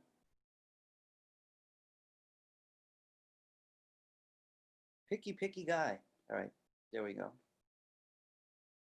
All right, once you have one you like, you may remember something we tried. This was a while ago, though. The black arrow lets you drag copies. And on a Mac, you hold down the Option key. On Windows, you hold down the Alt key. So here's my black arrow, Option or Alt. You hold it down, you keep it down, and you could drag copies. I'm still holding it down.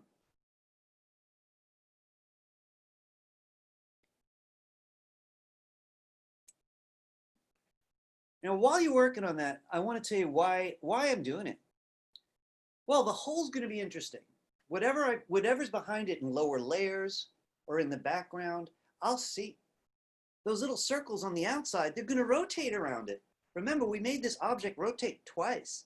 It's going to behave almost like a wheel with like odd abstract spokes. So this is going to keep the eye very interested. Now, the only thing I'd like to say is you can do anything you want in symbol editing mode, except for move the object. Later this semester, we're going to take that on also. But right now, it would destroy our animation. So the actor does its thing on stage, but in the dressing room, you just change how it looks. So whatever you have is fine. Let's go back to the movie and see how it was affected. So whenever you're done in symbol editing mode, you look again in the top left, and you click this arrow. Now I'm going to rearrange my screen a bit so you all could see what I've got. Every instance, and there's a lot of instances here, they've all changed. Let me just back up a little bit.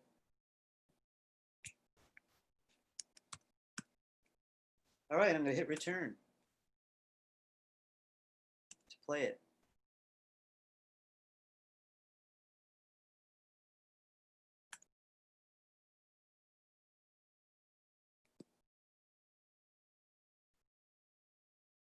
I don't mind repeating that. I want to point something out though. Often you'll make the perfect object before you animate, but sometimes you're halfway through and you get a bright idea. Oh man, this car really needs a pinstripe. And you just don't worry about it. You go, you find your car in the library, you open it up, and you change whatever you want. You make it into a convertible if you want. You know what I mean? Put someone in the driver's seat. The whole animation will just update. So I want to go over it, but I want you to continue to check the top left corner. If it says scene 1, you're in your movie where all your layers live and all your other actors.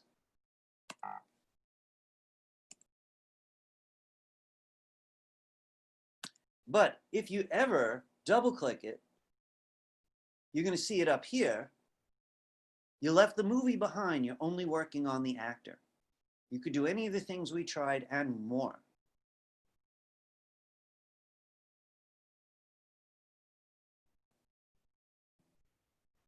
How's it going?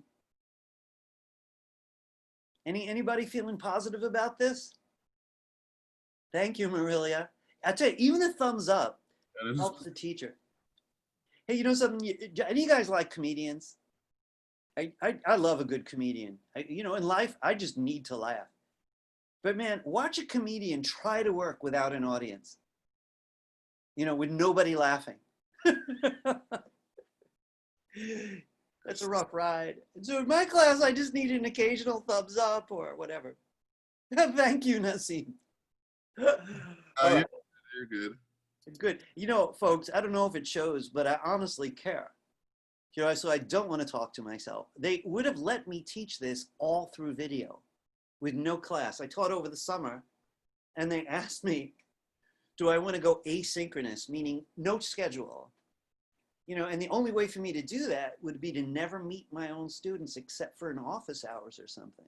I was like, no way. That doesn't work for me. I know that works for all those famous YouTube people, but it's just not my thing. All right, I want to go over it quickly. So at any point in a movie, you could change your actor. Now, the best way to do it, here I am in my movie, you already saw.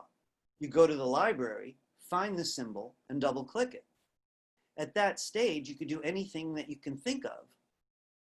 Whatever you think is going to make it cooler or more interesting. Oops. You go back from the top left by clicking that arrow, and the whole movie's updated, which is very, very powerful. But I want to warn you about one thing that also works, and sometimes it's very helpful, but it often happens by accident. If you go to a keyframe and double click the object on stage, you also go to symbol editing mode. So watch this. Let's say I was over this keyframe right here. I randomly chose it. And let's say I got a twitchy finger and I double click it by mistake. I'm in symbol editing mode. And it's easy to forget. So you look at the layer, you're like, oh my God, I broke my movie. Where is everything? No, you didn't break the movie. You know, it's just a small inconvenience. You know, but I could still edit if I want to. So I want to repeat that. I'm going back into the movie. If you want to go to symbol editing mode, generally the safest way, do it from the library. But it is okay to do it from the timeline. The only rule is find a keyframe, any keyframe, even this huge object here. Then you double click the object. So in this program, you got to be really careful about double clicking. You know, really anything can happen when you double click. Oh, that's weird.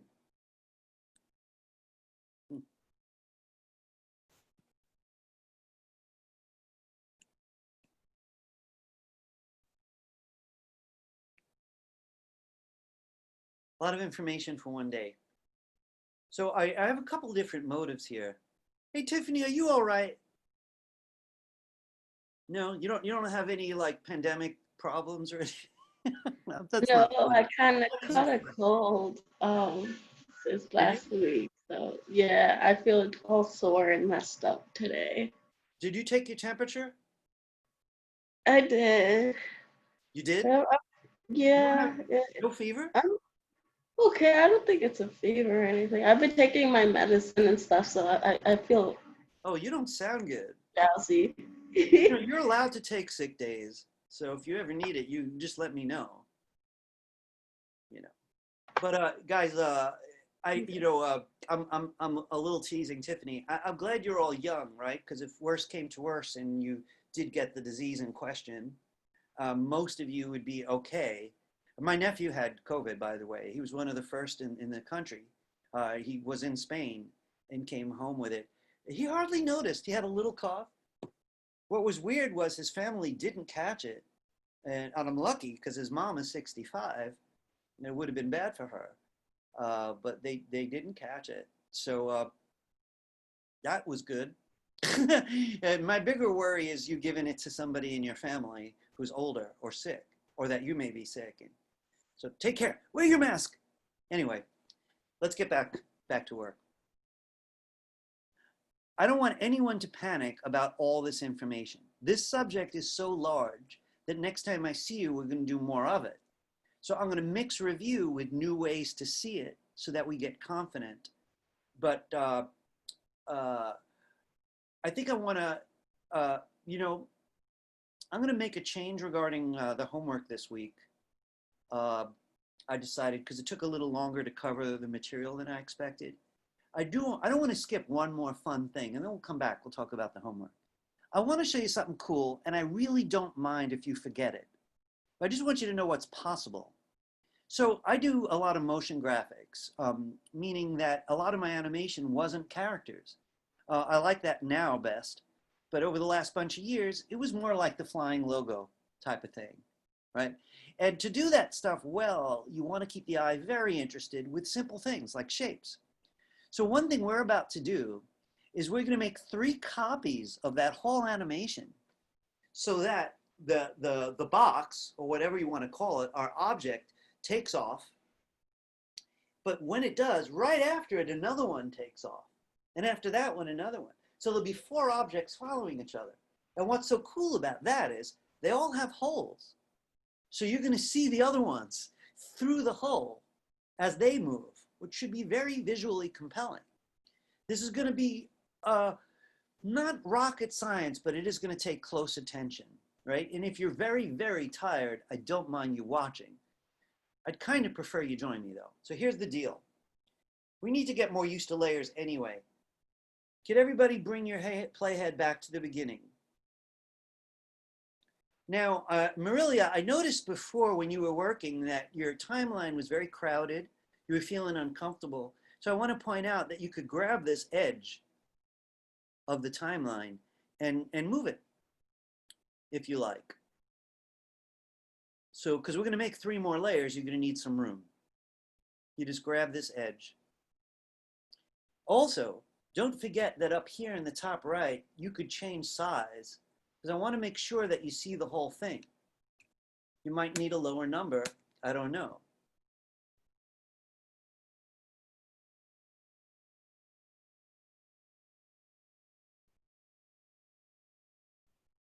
All right, so you got room on your layers. You could see the whole stage, all 4 sides.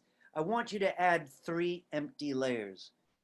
Now, the timeline has this plus button, which we've used before, but not enough. I want you to click it once, twice, 3 times. Every time you click it, a new layer is created above the current layer. So now you got 3 empty ones. Excuse me.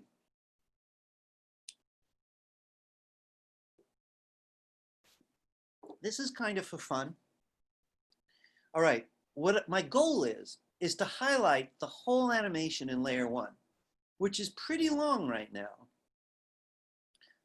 Right, it's 5.5 seconds mine, that's 132 frames. So what I'm gonna do is, I have a fancy way to copy it, drag it to layer 2, right? And then I'm gonna move over a few frames to make it start late. Watch this. If you wanna join me, just watch very closely and join me. So the easiest way to select that whole layer is to click next to it about here. So I usually will click next to the layer name. I don't want to accidentally click a lock or an eye or these little colored rectangles. So I click right next to the layer name. The whole thing turns blue. That's the fastest way to select a whole layer. So you click just to the right of the layer name. All right. The next step is going to require that you hold down the Option key or the Alt key. This is another kind of drag copy, right? This time I'm copying the whole layer though. So if you're on a Mac, get ready for Option.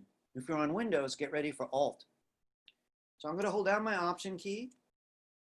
I'm dragging up and over. How many frames over is kind of up to you. We're getting a little bit more sensitive to timing. So I'm going to go, I don't know, maybe 7 frames over. I let go of the mouse and I let go of the Option key. I'm going to do that one more time, so I'm going to Command Z mine. First, I had to select the whole layer by clicking right next to the layer name, and it all turned blue. Then I hold down Option or Alt, and I press. I keep the key down, and I drag it over, and I let go. Now, since we're running out of time, I'm going to continue. Notice this is still blue, so that means it's already selected. So I'm going to hold down Option again, press up, and drag over for layer 3.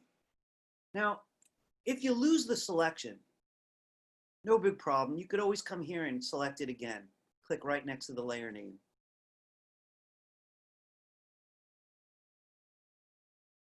It's going to behave a little differently, but essentially the same idea.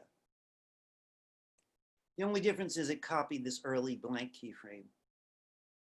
I'm going to ignore that for right now, and I want to rewind it and play it.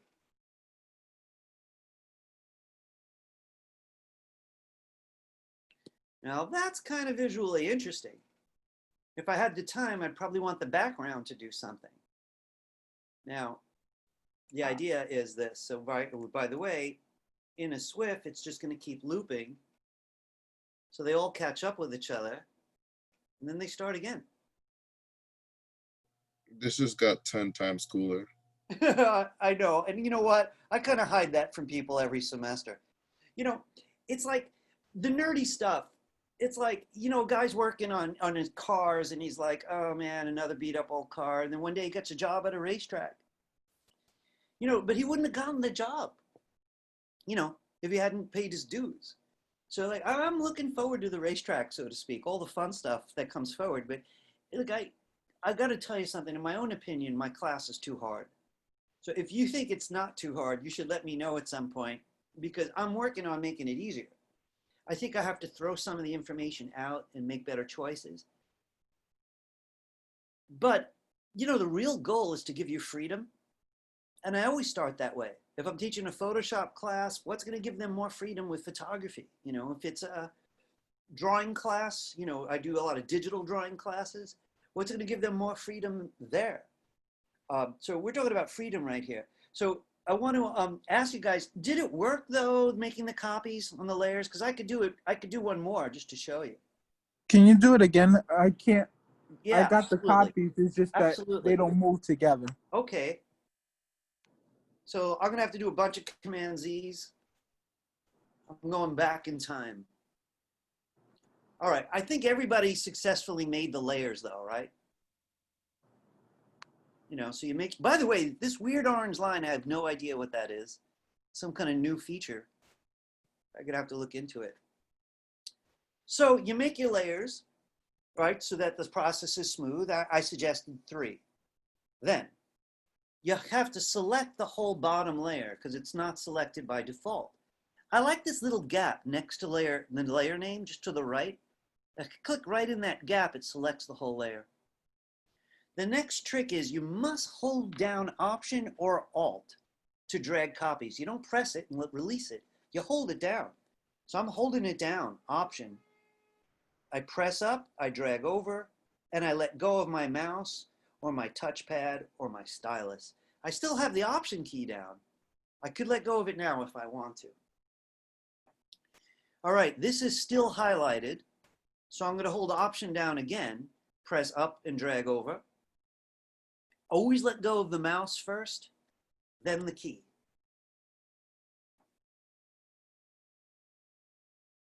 Matthew, is that behaving? Oh, I'm trying to do this step by step right now. Okay. So if it's still highlighted, you just Option drag and drop it where you want. I could go back to any of these keyframes and change them if I wanted, and I could add F5s. With F5, I could add frames. There's all kinds of tricks that I can do. You see, I move them all over a bunch of frames, so they're all ending at different times. All right, guys, I got to make a decision. I had a homework assignment, but we didn't really cover the material, that particular step yet. So, is it a good idea for me to give everyone the week off from homework? You know, the only reason that worries me is we just had a week off already because, you know, I haven't seen you in 2 weeks. So look, I think, what's that? Professor, can you give us the week off just to practice the techniques on our own instead of having to worry about homework? Yeah, Matthew, I think I agree with you. Like some exercises that you could probably show us to like practice the skills more. Yeah, I don't know. This is what I'm going to do. I see Jotaro's making a peace sign at me. Folks, I want to say something. I took attendance, and I know some of you have to leave right on time because you have another class or whatever, life. Don't think I'm offended. I am not. If you have to leave now, you just leave, right? What I'm going to talk for a few minutes about exercises and just a couple words about what's happening going forward. All right, first, I do suggest you practice between now and next Friday. I gave you my whole speech at the beginning of class about the 10,000 hour theory. By the way, I don't believe that theory, but it's a good model. The bottom line is, yeah, you need a lot of practice. You don't want to skip days if you can avoid it. And if you have to skip days, skip as few as possible, even if it was 15 minutes. But you want to keep your finger in it. The big flavor now is classic tweening.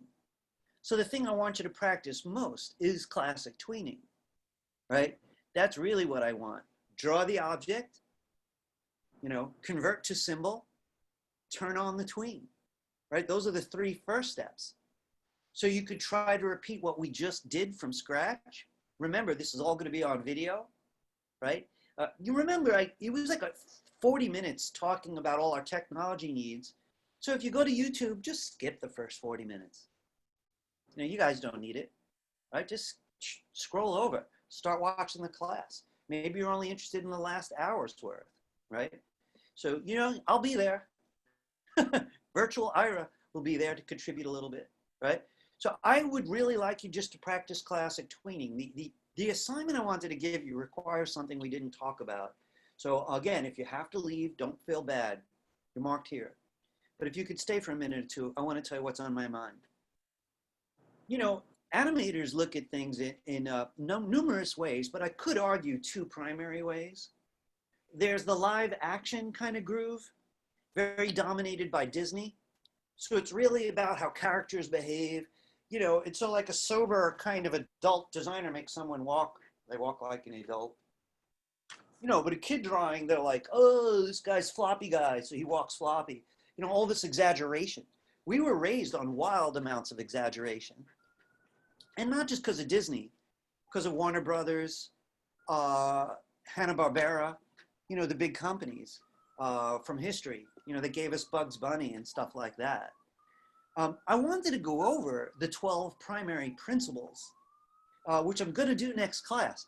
And if you can't wait, there's a link on the handout to a short movie, bless you, about those 12 Oh, I'm sorry. It's fine. About those 12 principles, there's a link on the handout. So we're going to look at together next class, but I don't mind people. I've watched it 100 times, and I intend to watch it 1,000 more.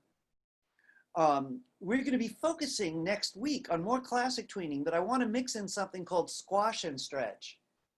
So when a ball bounces, it squashes. And then Oh, it you're stretches talking on about the the way 12 up. principles of animation? That's right. The 12 principles of animation. You know, I got to say, some of them are not so exciting, but most of them are. And squash and stretch is probably the first one that I want to hit hard. Next week, I want to do some bouncing ball because I want to move. Listen, I want to tell you how this is going to happen. We kind of hit the major technologies already. Now, there are deeper levels of this for things like people talking and walking. But the main ingredients we already did. So I want to start with a real object, so to speak, being a ball, right? Using squash and stretch, which I have to cover with you. But if that goes well, we're going to move to a project soon after, which is like this. There's a seesaw with a ball at the bottom and a brick. And we're going to have to arrange to get the brick to hit the top of the seesaw so that the seesaw propels the ball flies and bounces when it lands. That's a lot harder than anything that we tried, right? And it's going to involve squash and stretch, classic tweening, mostly squash and stretch and classic tweening. So next week, everything I teach is going to be partly getting ready for that. Tiffany's seen me do that before, and you know, it's a pretty hefty project. I supply the artwork on that one, so that's also new. And then, you know, once we all get it down in class, people take it home and change it. One student had the ball propel from the seesaw, go into outer space, go on fire, turn into a person, and then I believe return to Earth. You remember that one? It was just crazy. She took the class and went 100 miles beyond what I expected, which is kind of what we want. So the first few weeks, I almost want to apologize. How many squares can we do? And circles, really. But you could see we needed to get to know keyframes. We needed to get to know timing. We had to see why frame by frame is so slow.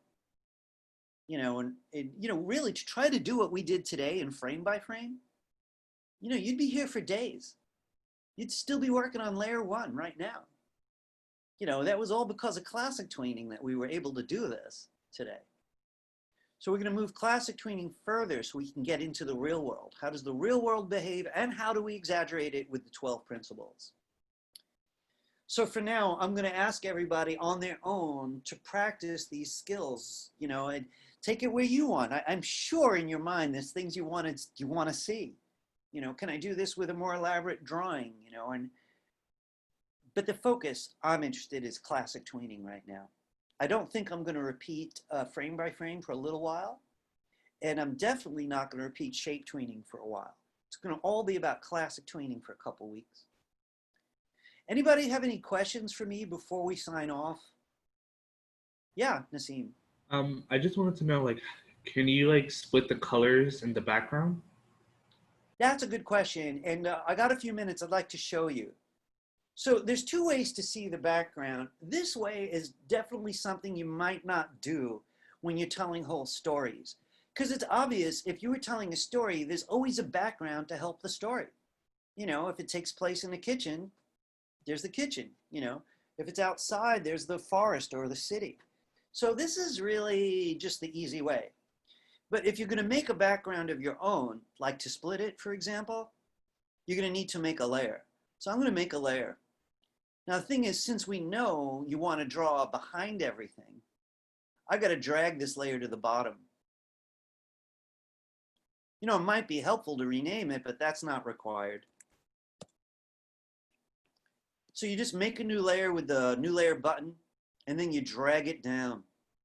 Once I'm there, your answer is sort of becomes obvious. You draw it. So here's my rectangle tool, and I'm going to make half the stage black. Oops.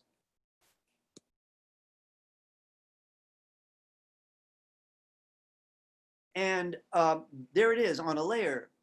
If I wanted both sides, by the way, to change color, Nassim, I'd give them all their own layer, each of them. If they're not going to be changing color, then you can put them on the same layer. But if you want, you know, I'm going to draw another rectangle, in other words. But if I put it next to it, they're one layer, they're going to behave as one unit. If I want them to behave independently, I'd probably do this. I'd call this back left so I don't get confused. Oops. Sorry. I forgot this one little thing that's changed here. Back left. You just click out of there so I'm not making rectangles. I could make another one if I wanted. So listen, I'm giving you more than you asked for, right? You could have easily put this on one layer, to be honest. I just have a small advantage if I separate them. So I'm going to make another one. Let's forget about that yellow.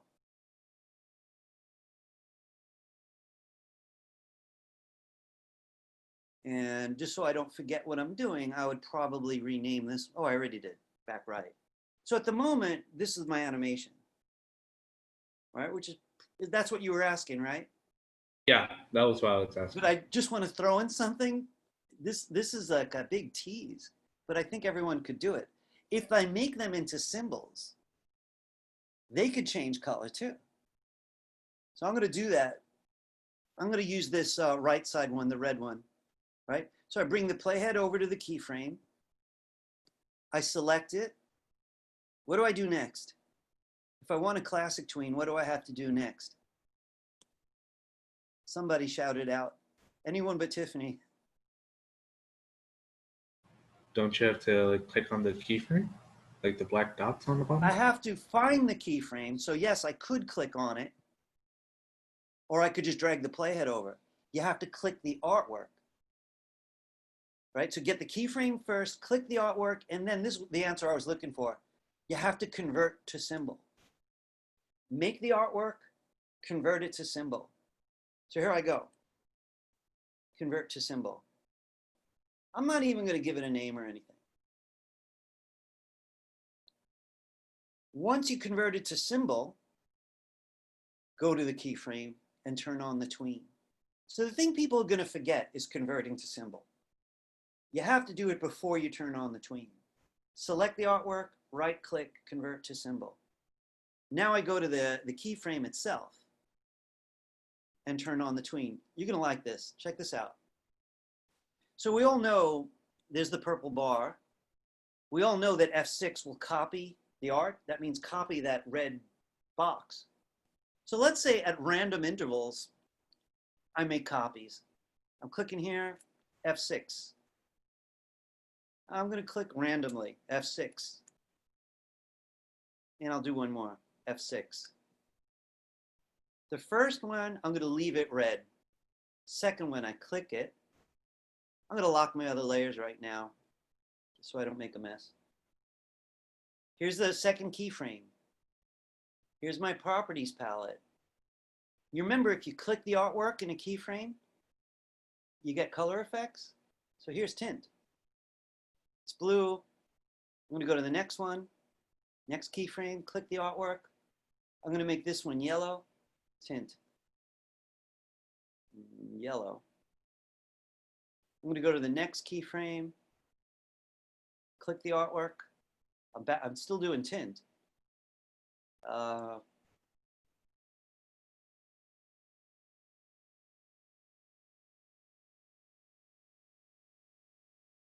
And it's going to stay purple at the end. Here we go.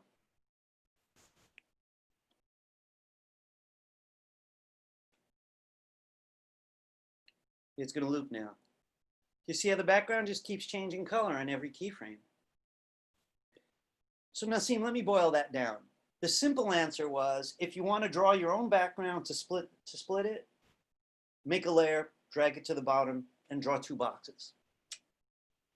The larger answer is, if you want your background to do cool tricks, like I want the trees in the front to blow in the wind, maybe I'll have a layer with the trees in the back, and then a couple trees in the front on another layer, so I could try that kind of thing. And then it's all about classic tweening. Did that help? It helped a lot. Oh, okay, great. Anybody else? I got a couple minutes. No, folks, I got to say, you folks are brave. And really, you know, I teach a number of subjects, and I got to tell you, frankly, this is my hardest class from a student perspective. Not only are you going to feel that way, some of you aren't going to find it hard, and probably because you like it too much. Nothing feels hard when you like it a lot. But I'm going to lose some people. That's usually what happens. A few people are like, this is not as much fun as watching movies. I don't really watch that many animations. I just make them. I feel the opposite. But yeah, it's labor. You know, it really is a labor, but it's a labor of love. And just be glad that you're not the guy who did Gertie the dinosaur. Because after what we've been through, you could just imagine what that took to do. Your guy had to be inhuman with his level of patience. So anyway, guys, that's been fun.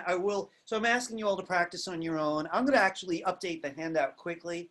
So anyone who's watching this on YouTube, hopefully you'll look at the handout and see my new version of it. I'm going to bump that homework a little bit ahead. But I'm going to ask you to practice what you can with Classic Tween. Really, jot down questions for me if you have. You could either visit Tiffany. Her hours are on the handout. You could send me an email if you prefer. Or I'll see you next Friday and we'll discuss your questions and whatever else. All right, folks, I did receive the work. I just want you to see it for yourself so you know, right? We're not going to look at them today. Every few weeks, we're going to stop, take a look at your homework, but not every single week.